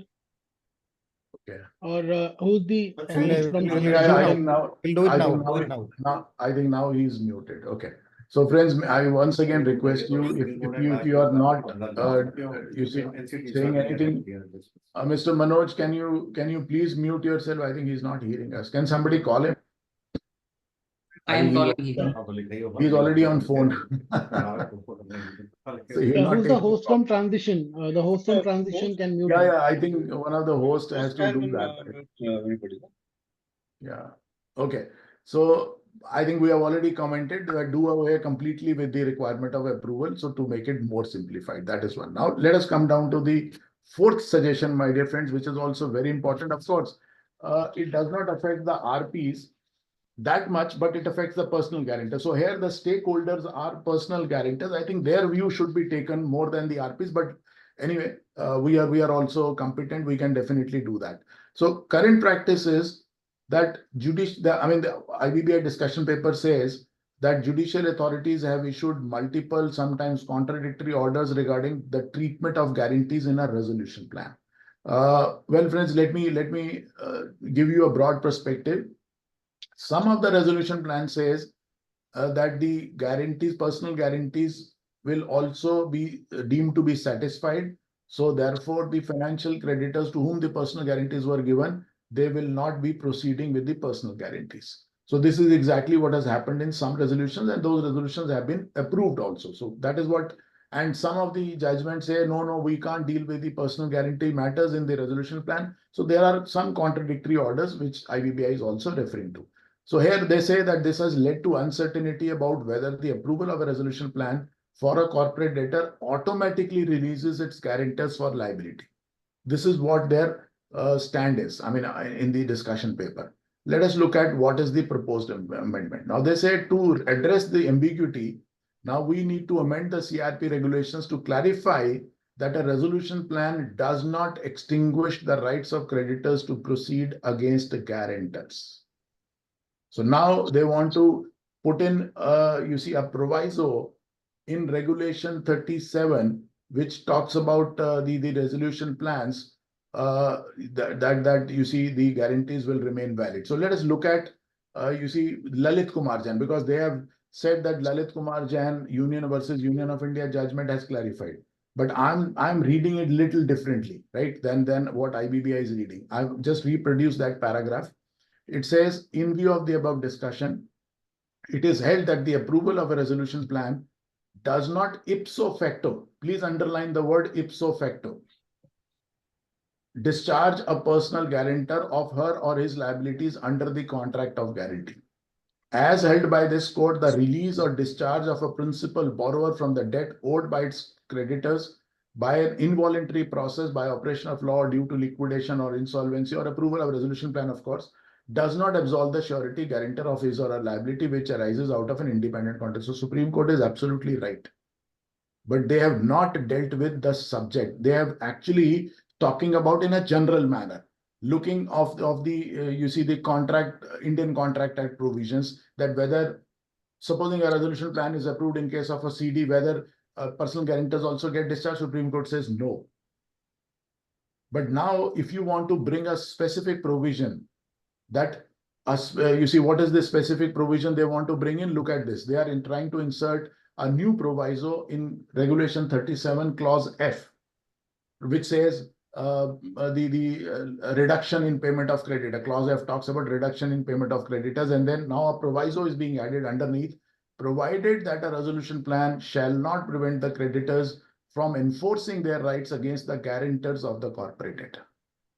Now, friends, to my mind, what are the potential points of litigation? Let me tell you one or two issues which are there. Of course, they want clarity, they want consistency as per Lalit Kumar Jain, they want protection of creditors because creditors should not lose, the financial creditors particularly. Now, what are the issues which could be there? Number one, friends, the commercial wisdom of the COC now completely disappears, isn't it? Let me give you one very important case. I think because it has to be on a case-to-case basis, we can't generalize. In one of the cases, and some of you as RPs must be facing this issue. In one of the cases, the land, half of the land belonged to the corporate debtor, half of the land belonged to the promoters. And on the entire land, the factory building is constructed.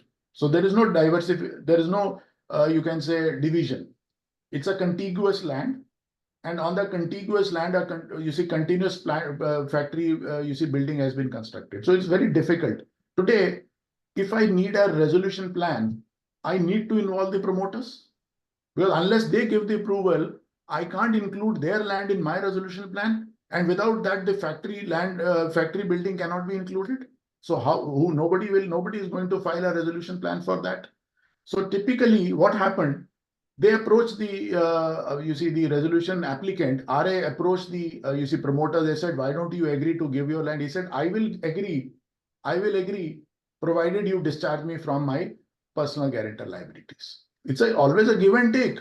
I mean, he's also negotiating. It's a matter of negotiation, isn't it? So he negotiated, and the clause was put in that, look, they will stand discharged from the guarantee. And the commercial wisdom of the COC agreed with that, right? And when the COC agreed, so naturally the plan was approved, and then the NCLT, when they went to NCLT, naturally it is the commercial wisdom of COC. They can't impose their judicial wisdom in place of the commercial wisdom. The plan was also approved.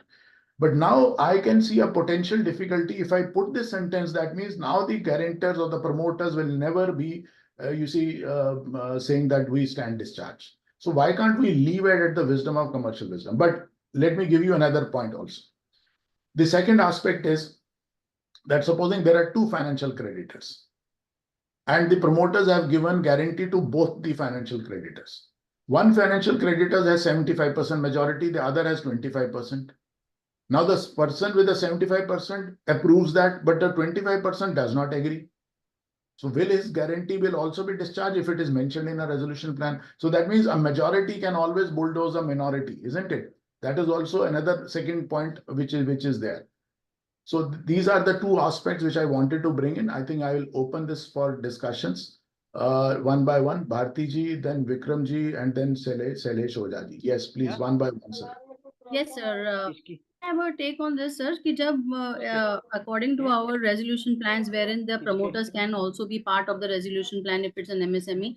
So in that case, if the promoter is not allowed to give away their guarantees, how will the person even put a resolution plan in place, even though he's allowed by the court or allowed by the regulation? It will be very difficult, because once he is even out of the regulation, out of the whole match, his personal guarantee will still be stuck in the whole of the plan. I mean, that does not make any sense for this particular clause to be definitely there. I mean, it can be, it has to be an option of the COC. Right. I think, Bharti ji, your valid point, particularly in case of MSMEs. Nobody is going to come forward and say, why should I give a plan if you are not discharging me? And it's a private agreement between you and me, which is being reflected in a resolution plan. Resolution plan is also a contract. Supreme Court says it is also a contract between the parties. Exactly. So and you cannot, the law cannot impose on the wisdom of the COC whether, and because it is very important and valid point when the resolution plan is given by the CD himself. And I think what IBBI is reading in Lalit Kumar judgment, I'm not reading that. I put in before you, they are only making a general comment. That's all. That generally they will, if then they're saying does not ipso facto. That means as a matter of fact, they don't get discharged. But if your resolution plan says naturally they can get discharged because it's a contract again. So why we are doing that? Good point, man. The moment their interest is satisfied, they will not, foresee that, enforce that guarantee. Yeah. That is a separate issue. Whether they will enforce guarantee or not, but here now the IBBI wants, no, they can enforce. So tomorrow there is no guarantee, so they can come and enforce. So personal guarantor does not get a guarantee now. Also, there can be two separate proposal, one for CIRP, and for the other part there has to be separate agreement between promoter and the creator. But sir, the point is, why do we have to enter into so much of administrative thing when resolution it's a binding on all stakeholders? When resolution plan is binding on, when resolution plan is binding on all stakeholders, let it be. Okay, yes, Mr. Vikram Kumar, I think you have been waiting patiently. Yes, Mr. Vikram Kumar, if you can hear us. Okay, Mr. Shailesh Ojha, you go now, sir. Sir, in my view, they cannot be relieved from the guarantee. They cannot? मेरे कहने का मतलब है, मैं हिंदी में बोल सकता हूँ ना? हाँ बिल्कुल सर, हिंदी इंग्लिश कुछ भी यूज करिए. I will translate, don't worry. जी सर, ऐसा है कि मैं तो एक बैंकर रहा हूँ, तो हमारी समझ से उनको गारंटी में छूट नहीं मिलनी चाहिए. इससे सबसे अधिक इफेक्ट कोई होगा तो जो जिसके पास सिक्योरिटी नहीं अवेलेबल है, अनसिक्योर्ड पोर्शन मैक्सिमम लॉस में रहेगा। इधर जो भी मैक्सिमम अच्छी रिकवरी जो भी हुई, तो पीजी को हम लोग जो दे जिसमें नोटिस, उसके चलते बहुत अच्छी रिकवरी हुई। तो इसको सीओसी के परमिशन से भी नहीं छोड़ा जाना चाहिए, अदरवाइज जो अनसिक्योर्ड पोर्शन है वो काफी अफेक्टेड होगा। No, sir, there are two things. One is, you see, let us look at as a banker. Friends, what he's saying as a banker, he says, in his opinion, the COC should not have power to discharge the guarantors from the personal guarantee. This is what his opinion is. Of course, he's supporting the proviso which is being added. But the only point, sir, which you have to consider, Mr. Sailesh Oja, is this. We gave you one example. Then that means the resolution plan fails in that situation. Number two, if the banker is agreeing to discharge, then what is the problem? Because ultimately the deed of guarantee is also, you see, a contract. So if the other party also agrees, okay, I will discharge you. So I don't think there should be any difficulty if that banker is also agreeing to whom the guarantee has been given. That is the second point. Third point, which is a very important point. As a banker, please, you have to answer this question. I have seen loans taken up to 500 or 600 crores by the corporate debtor, guaranteed by a personal guarantor whose assets are only 50 lakh of rupees. Tell me, can you recover 500 crores from a person of a net worth of 50 lakh of rupees? Were the bankers closing their eyes while taking their personal guarantees? And it is there in maximum cases. You go and look at any of the large, you see, buyer or a high net worth individual, his assets are typically less than what the guarantee is giving. So what do you propose to recover from him? Just 50 lakhs. If he's ready as an MSME, assuming he's giving you in that a resolution plan that I'm going to ready to make a payment, or he's surrendering his land, which is worth maybe 1 or 2 crore of rupees. I think you see this should go to the wisdom of the COC rather than putting a restriction there. Well, let's keep it open. Let's keep it flexible. Because if we go to the BLRC, what does it say? It is a matter of negotiation. So you're not allowing negotiation then. That is what the point is. Of course, your point is taken. Yes, Mr. Panikkar, I'm sorry. Yes. Sir, if they are getting enough money for their personal guarantees, then they should release it. No, whether they are getting money or not, The it's a purpose is commercial only to realization. No, that's what I'm saying. It is a personal call of the bankers only, na? The financial Yes, creditors to take. If they are agreeing to discharge, what is the problem with the IBBI? Why should they step in and say no, they will not stand discharged? This is what exactly we are discussing. Okay, yes, Mr. Pan, your views on this. I have both of there were about 3 points which I want to discuss. 2 you have already discussed. Sir, can you please go to proposal, please? Yes, I'll go to the proposal, sir. Yeah. Yes, sir. This is the proposal, sir. I don't know what government does. I mean, I'm sorry to use this. Provided that a resolution plan shall. How can somebody write like this? Even it is against the Contract Act. When every agreement enforceable by law is a contract, then if both the parties, creditor and debtor, decides to relinquish, then what is the problem with IBBI or the government?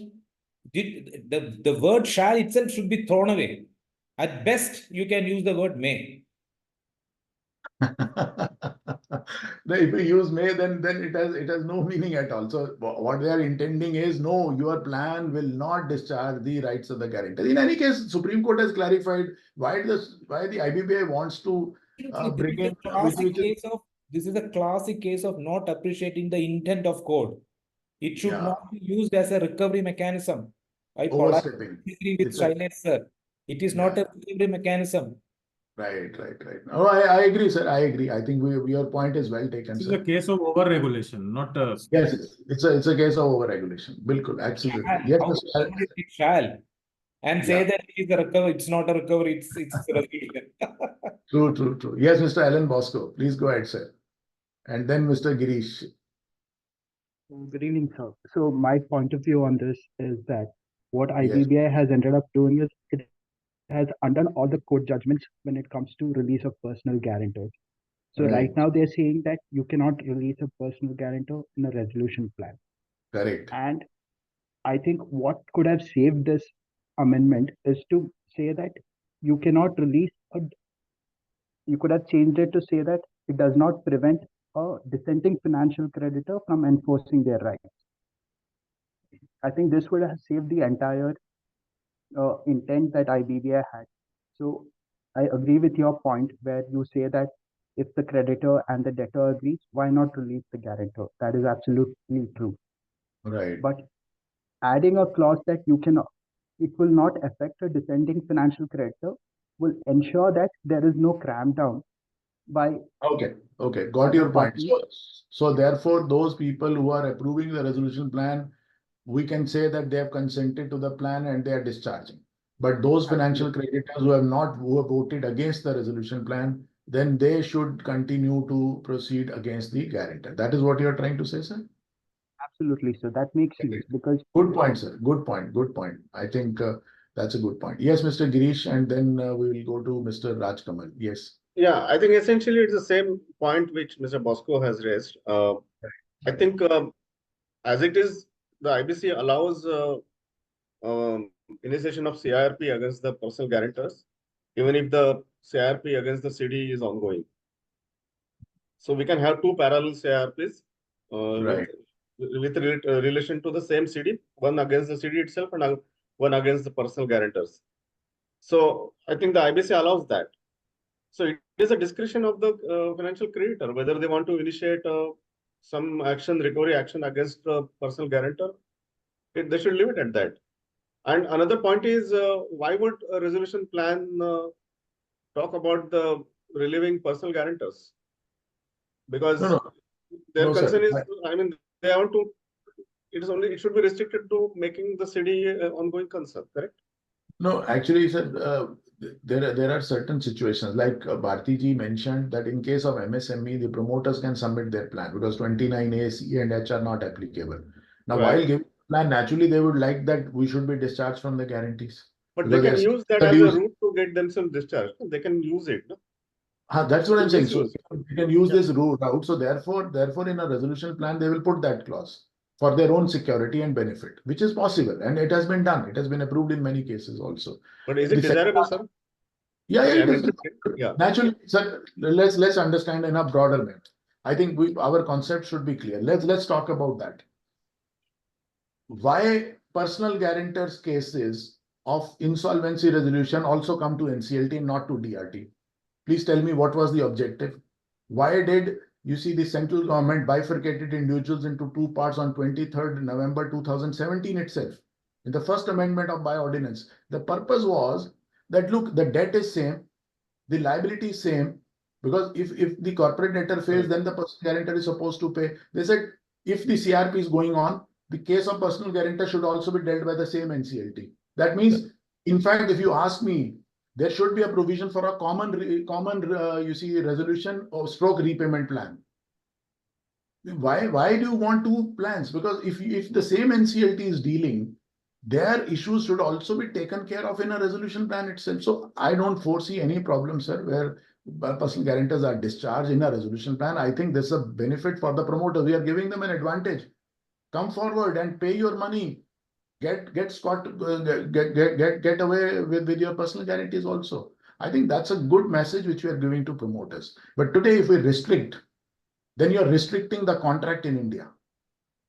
So which is not permissible. But yes, we agree with Mr. Alan Bosco saying that the rights of the dissenting creditors or the who are voting against the resolution plan, they should be protected because their consent should not be taken that a resolution plan has been approved. So therefore, they will also not execute the invoke the personal guarantee. Or to that extent, I agree, sir. Okay. Yes. Yes, Mr. Rajkamal Sir. Please go ahead, sir.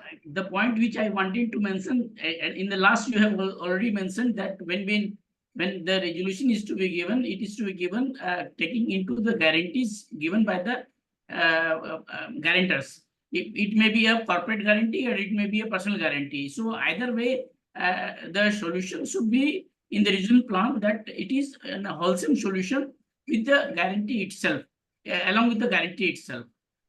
Particularly the guarantee with regard to the present corporate debtor. Other are not subject matter of this under the present CRP.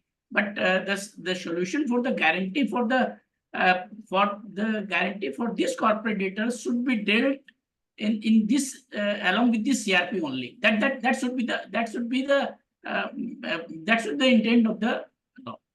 Or it may be an option that it might be proceeded with separately.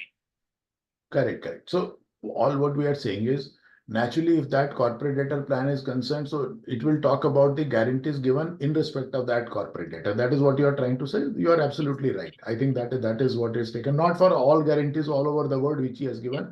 We will not stand discharge, right? Yes. Okay.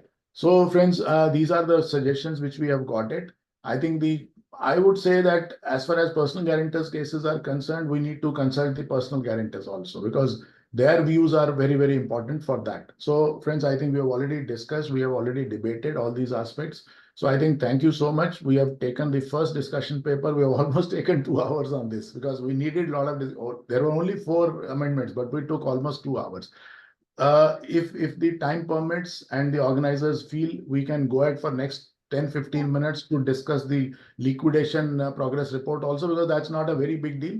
Let me show on the screen. I think we can go ahead with that. Yes, So please. let me share. Okay. Sir, I'll take 1 minute to just announce Yeah, that. please Those go who ahead. filled in the Google Sheet may kindly fill the Google Sheet, because that will enable you to get the CPA credit. Google Sheet is already shared in the chat box. Thank you, sir. Thank you so much. Yeah, CP hours are very important. So please follow the process, friends. Okay. So now let me see if I can open that. Okay. I think I'd opened that discussion paper. Let me see. Okay. Okay. I'm not able to share it. Let me try and once again.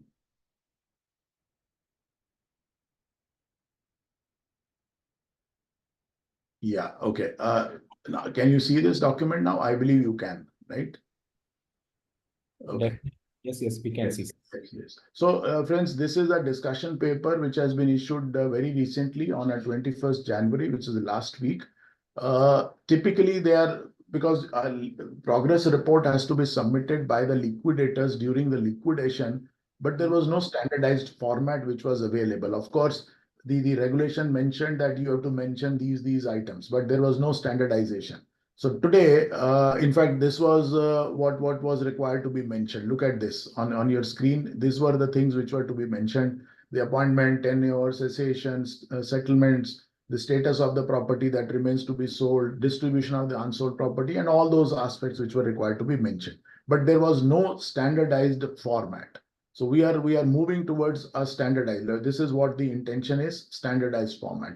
So the draft of the format, which runs into number of pages, which runs into almost 7 pages, friends. This is the annexure which I'm showing you. I can scroll through. We can discuss point by point if you wish to do that, or if you have any comments. Sir, is it possible for you to enter with screen size? Absolutely, sir. Absolutely. Let me do that, sir. Oh, great. Perfect. This is better. Much better. Is it much better? Okay. All of us are wearing, you see, high level glasses, so naturally we need bigger font. Okay, so details. First column talks about details of the corporate debtor, where they're talking about initiation of the liquidation, name of the liquidator, whether it is being maintained as a going concern, valuation during CIRP, valuation during liquidation, ICD, and the RPs with dates. So this is typically a general information which is to be stated. Friends, I have got only one issue. Of course, giving this can be because this is not an online form. This is to be submitted to the adjudicating authority. Naturally, a copy has to be given to the board also. But this is not auto population will not happen. So every quarter, my dear friends, a copy paste will happen in this particular thing. And if there are any changes, naturally those changes will have to be brought in, because this is the situation for every quarter. Then, of course, they say synopsis. You have to mention about the brief facts about the case, including reasons for commencement of the liquidation process. So here, when the company came into CIRP, why it came into the CIRP, why it came into liquidation, some brief facts have to be stated in every status report. Then they are talking about the present status of the process. That means reasons for pendency and proposed line of action, and any important order from any authority other than adjudicating authority affecting the process. So this is the present status which needs to be given. So friends, if you have any comments on point number A, B, C, let's do it together. Let's not wait for the entire form to be seen. I'm so sorry. Yeah. So, the important order for the authorities for the A affecting the process, we already have to submit to the IBBI all the orders now as per the new regulation and new amendment, that all the orders where he says the IBBI has listed the number of orders that needs to be uploaded every time when there is an order made. Again, in the process report, we have to again mention whatever the order has been made and the copy of the order needs to be attached. The answer is yes. But I would presume that it is between the last progress report and the next progress report. That is, it is for the quarter. So within that quarter, if you have received that particular order, I think that should be the intention. The orders which you have already submitted, attaching it with every status report, I think you are making it bulkier. And in any case, this status report originally has to be filed with the adjudicating authority. A copy has to go to the board. So board is not the main person. The main authority is the adjudicating authority. They naturally have their copies of their own orders with them. Why do they want orders from Exactly. the They already have the copies that they have already given it to us. We again have to give it with the progress report that we Right. received it. So good point. Here, I think, sir, here they are asking The for return other than AA. Other than AA, sir. These Yeah. have to be other than the Outside AA. adjudicating authority. These are not Achha, from okay. the orders of AA, sir. This should From be any other than authority AA. other than. Okay, got Sorry, it, sir. I missed that. Got it. Thank you, Mr. Naran Kama. I think you have pointed out very well. Okay. So point number D, list of events, actions during liquidation process in chronological order. First column says from liquidation commencement date to previous progress report. And second, during the current quarter. So typically in every status report, this needs to be reproduced. And you will update, you will keep on updating from the last quarter to the next quarter also. And supposing in the June quarter, you will include up to the March quarter and then from March to June separately in column number 2.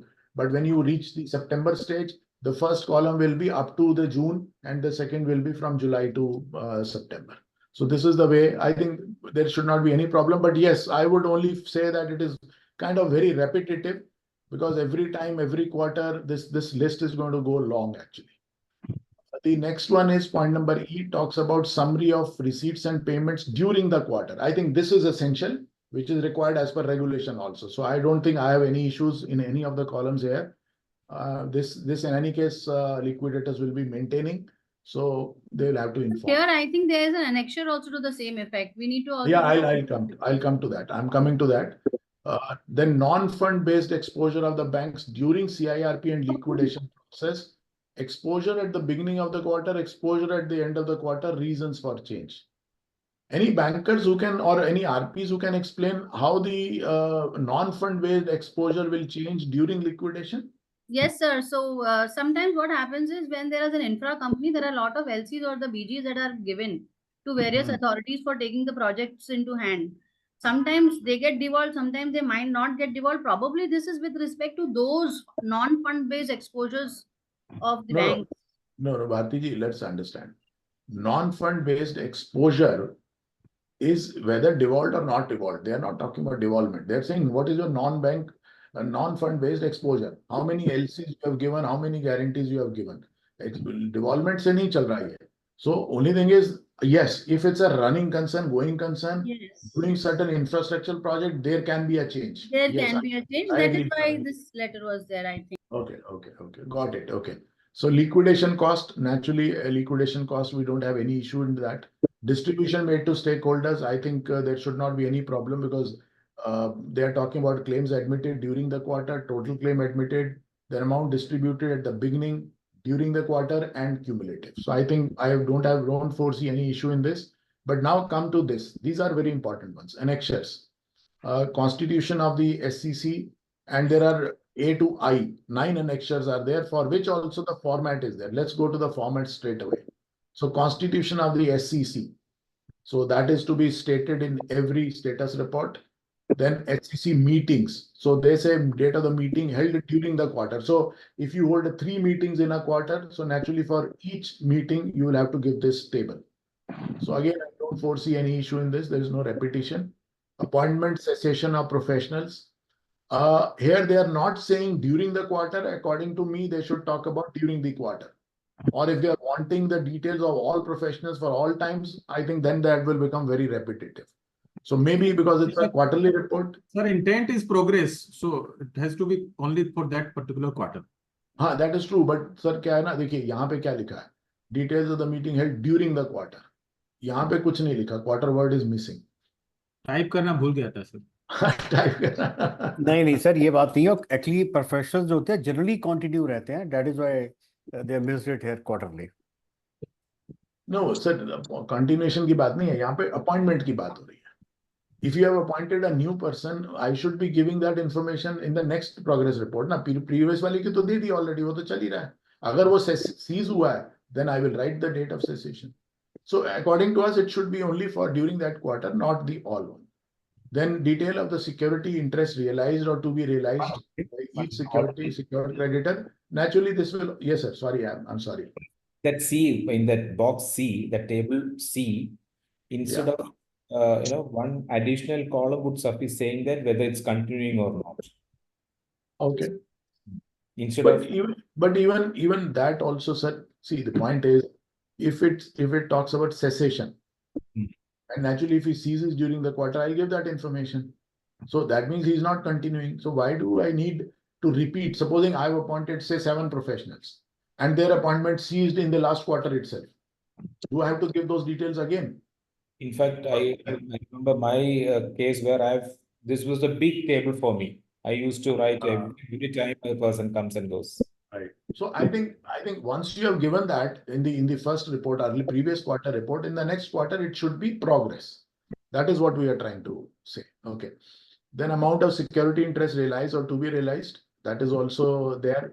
Probably it is only for quarter. Then details of assets put up for sales during the current quarter. Look at this. Now they are using the word current quarter, but sometimes in some points they have missed it.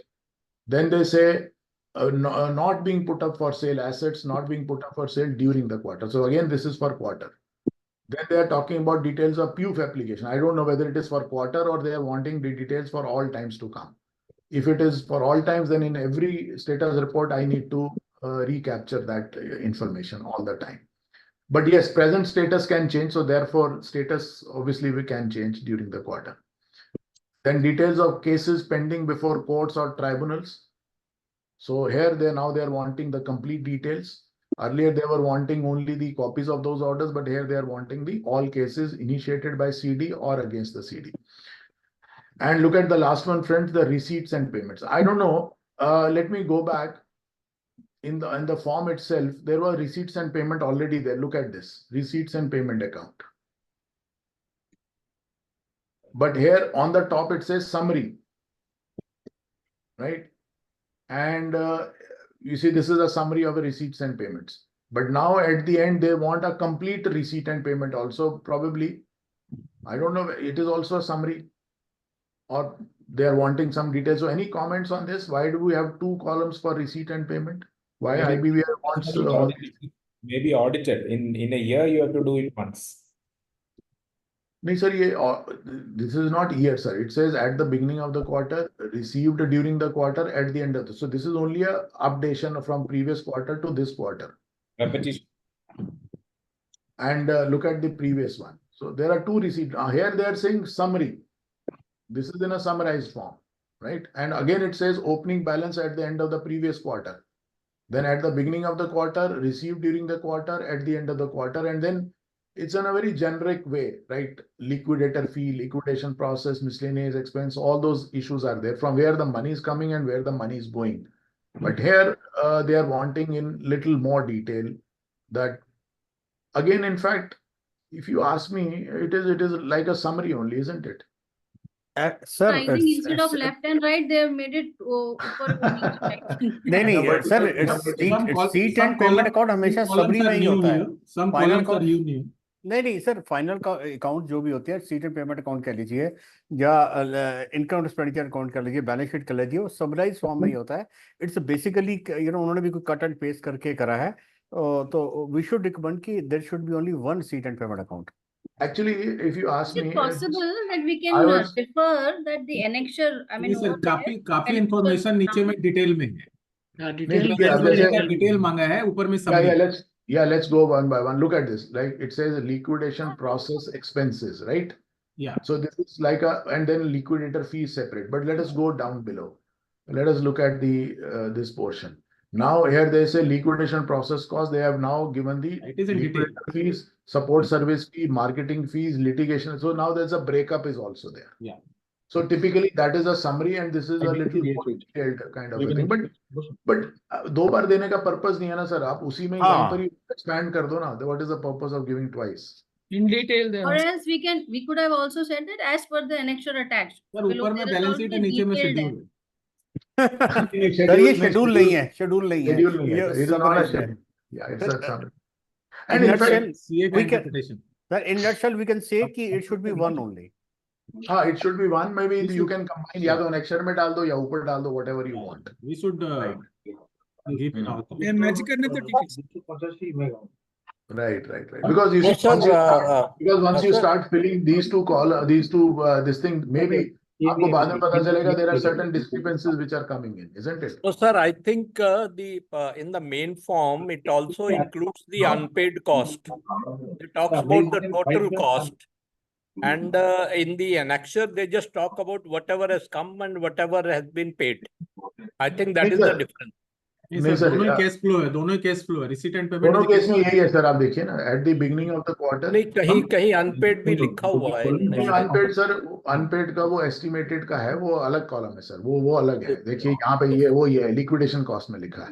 Estimated cost, actual liquidation cost, changes if any, and for actual cost exceeding. Actually, it's redundant. Only one is needed. That summary can no additional benefit from preparing a summary other than an XPR or something. And look at the last note. I think Mr. Prasenjit, can you just mute yourself? Okay. Look at the note. Additional heads may be added based on the nature of the case. So you can expand this also. So when Sir, you can we do this? Can we do this? Can we write it that's the annexure this and then expand according to whatever the annexure is and give away with the annexure? Well, all I think most of us are saying it should be at one place. That's all. That is the only intention, isn't it? So it should not be repetitive. It should be only at one place. If you want a detailed, you put a detailed format. If you want summary, put a summary only. In fact, if you ask my opinion, I think I can request organizers to please mute Prasenjit Dua.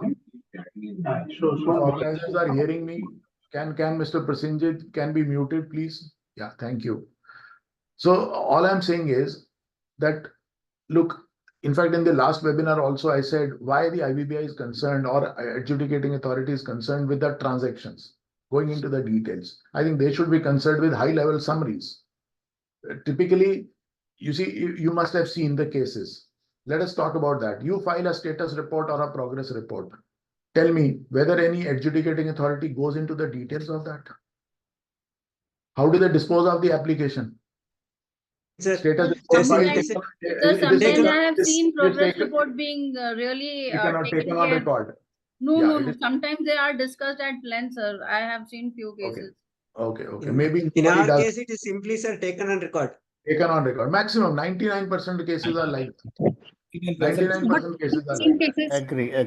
In some cases, they ask for the progress during the quarter. No, that's all right. A progress report means only progress during the quarter only. So now there it is standardized format. So we are trying to say why you are duplicating the pieces. So I think that is the point which we wanted to say. There is nothing more than that in the form. So friends, any more comments on the first discussion paper, second discussion paper, last opportunity, though we have exceeded our time, so I have 12 minutes right now. But I think I can request the organizers for another 5 minutes to go ahead. I have a simple one suggestion. Yes, sir. Regarding the first discussion paper, that appointment of Can you identify yourself, sir? Yeah, I am CA Sushil Agarwal, sir. Yeah, Sushil ji. Please go ahead, sir. Sir, in this particular language of the regulation, appointment of registered valuer to determine the fair value and liquidation value of the corporate debtor की जगह assets of the corporate debtor होना चाहिए. ये always missing है यहाँ पर, because if you align it with the valuation rules talks about company as a whole, whether liability is there or not. But generally, as Understood, sir. It is not typically the value of the CD, it is the value of typically the assets of the CD. Okay. Yeah, your point is taken, sir. Yes. Anyone else who wants to make a comment? Final? Yes, Mr. Harish. Yes. So there is a notification. Sir, why are you coming from Bharti Daga? Sir, 22nd February, sir. No, your name is appearing as Bharti Daga. Yes, sir. I'm surprised. Sir, I think you guys have shared the link with each other, I believe. Yes. Bharti ma'am has shared this. Somebody messaged in the group, in the transition group, they are not able to join. So I said, Okay. let me put the Okay, link. no, it doesn't matter. I'm just in a lighter vein, ma'am. थोड़ा सा atmosphere भी light करना पड़ता ना. Even I'm surprised to see. Double CP मिलेगा ma'am. 22nd February 2024, IBBI given on circular. Yeah, yes. That means when we file for the liquid dissolution of a company, no need of furnishing of the quarterly reports. Right. So with the circular, I think from the June onwards, where the cases already filed for liquidation, need not bother about the new format, no, sir? Absolutely not, sir. Because you see, the point is where you have completed the liquidation, you have filed a final dissolution for application with the final report. Because you see, there is a difference. There is a progress report, then there is a final report. So in final report means after that, there will not be any report. So this progress report is only when you are continuing with the liquidation. If you have moved the dissolution application, then it is not required at all. Okay. Yeah. Okay. Friends, anything you want to say? Another point, everywhere, whether it is a liquidation cost or CIRP fee, RP fees, they have, made a minimum amount, they have, already provided. For valuation also, they should fix an amount. For valuation, they should fix an minimum amount. fees तय कर दे sir, क्योंकि उसी हिसाब से क्या होता है, there will be, assignment can be given like that. Otherwise, today it has become like, fish market. Okay, I think that's not a scope here, but your point is good. I think whenever they issue a discussion paper on valuation, probably this point can be taken across. All right. Okay. So friends, I think we are at the end of the session. Yes, it has sir. been Appointing a single valuer instead of two valuers, my view is past mistake, they rectified it. Only one insolvency professional, only one auditor, why two valuer required? Maybe. Okay, so you are supporting the supporting the first value. No, but Mr. Harish, let us understand. They are only providing for MSME or assets based less than 1,000 CR. So they are not changed the provision. The only thing is they are only relaxing it for some categories of the CDs. So to say that they have rectified their original mistake, they have not. And I don't know whether that was a mistake, because at the end of the day, look, if the asset base is more, you need more people, because one person can make a mistake. RP is fine. RPs are working in a different atmosphere, but valuation is more subjective. And when the subjectivity comes, naturally you need two opinions. When you go for a surgery, sir, do you consult only one doctor or you take a second opinion also or not? So therefore, whenever it's a subjective thing. So when you are going on a subjective thing, naturally two heads are always better than one. But anyhow, I think we have already. Just giving that. Last question. We have to conclude. Last question. Yeah, last question. I was just saying that giving the sword in the hands of the COC is very difficult to appoint the valuers. Currently, the appointment is basis the RP's prerogative, not the COC's prerogative. Now we are giving the ball in the court of the COC. Yeah, that we have already discussed. We have already noted that point. So we'll take that forward to IBBI. So I think I must now thank the organizers, and I must hand over back the proceedings for their closing remarks. My job is over, sir, now. Thank you very much, sir. Excellent session, sir. Thank you so much for the session. Thank you, sir. I think let the organizers make the closing remarks. Yeah. Okay. Thank you, sir. Thank you very much, Ashish, sir. One of the advantages and same disadvantages that when you learn from expert, they take us from one level to another, and then when they take us to next level, we are restless. Thank you, Ashish, sir, for making us restless in our quest for knowledge dissemination. I'm really gratified for the opportunity to deliver vote of thanks to my fellow insolvency professionals, one of the strong partners of IBC ecosystem.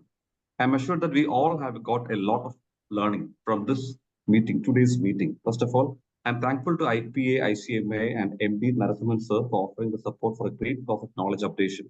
Thank you, sir, and Secretariat of IPA, ICMA, on behalf of Managing Committee of members of Kerala Insolvency Professional Forum and all the members of Insolvency Professional. I pass my warm thanks to the IPA, ICMA.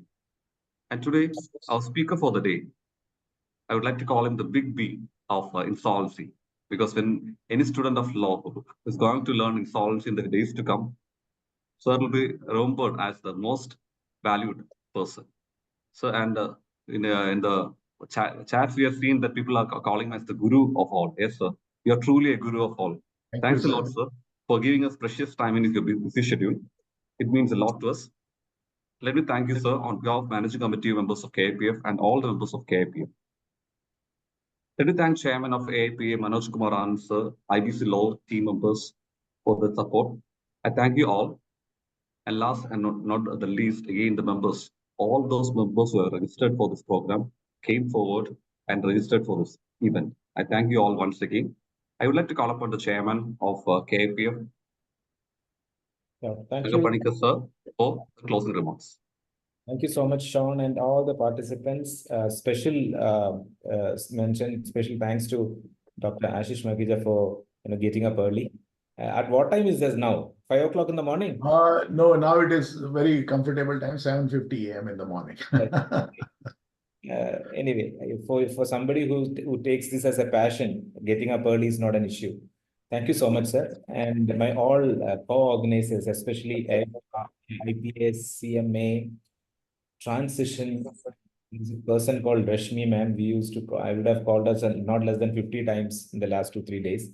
And IBC Laws. IBC Laws is a silent partner, and the contribution IBC Laws makes to the entire world, this knowledge dissemination is incredible. Thank you, IBC Laws. We look forward for future associations also. And there's somebody called Pranav. I just want to take the names because otherwise these are the only opportunity which we can. Pranav, you've been so gracious. My friend Sean. Thank you so much, sir. Thank you so much. Thank you so much. We'll meet up some other, definitely we'll meet again with some solid topics. Thank you so much. It's already time. I don't want to elong it further. Thank you. Thank you, Manojji, once again. Right, sir. Pleasure, sir. Thank you so much. Thank you, sir. Thank you, Ashish, sir. Thank you, everyone. Thank you, Ashish, sir. Thank you, Ashish, sir.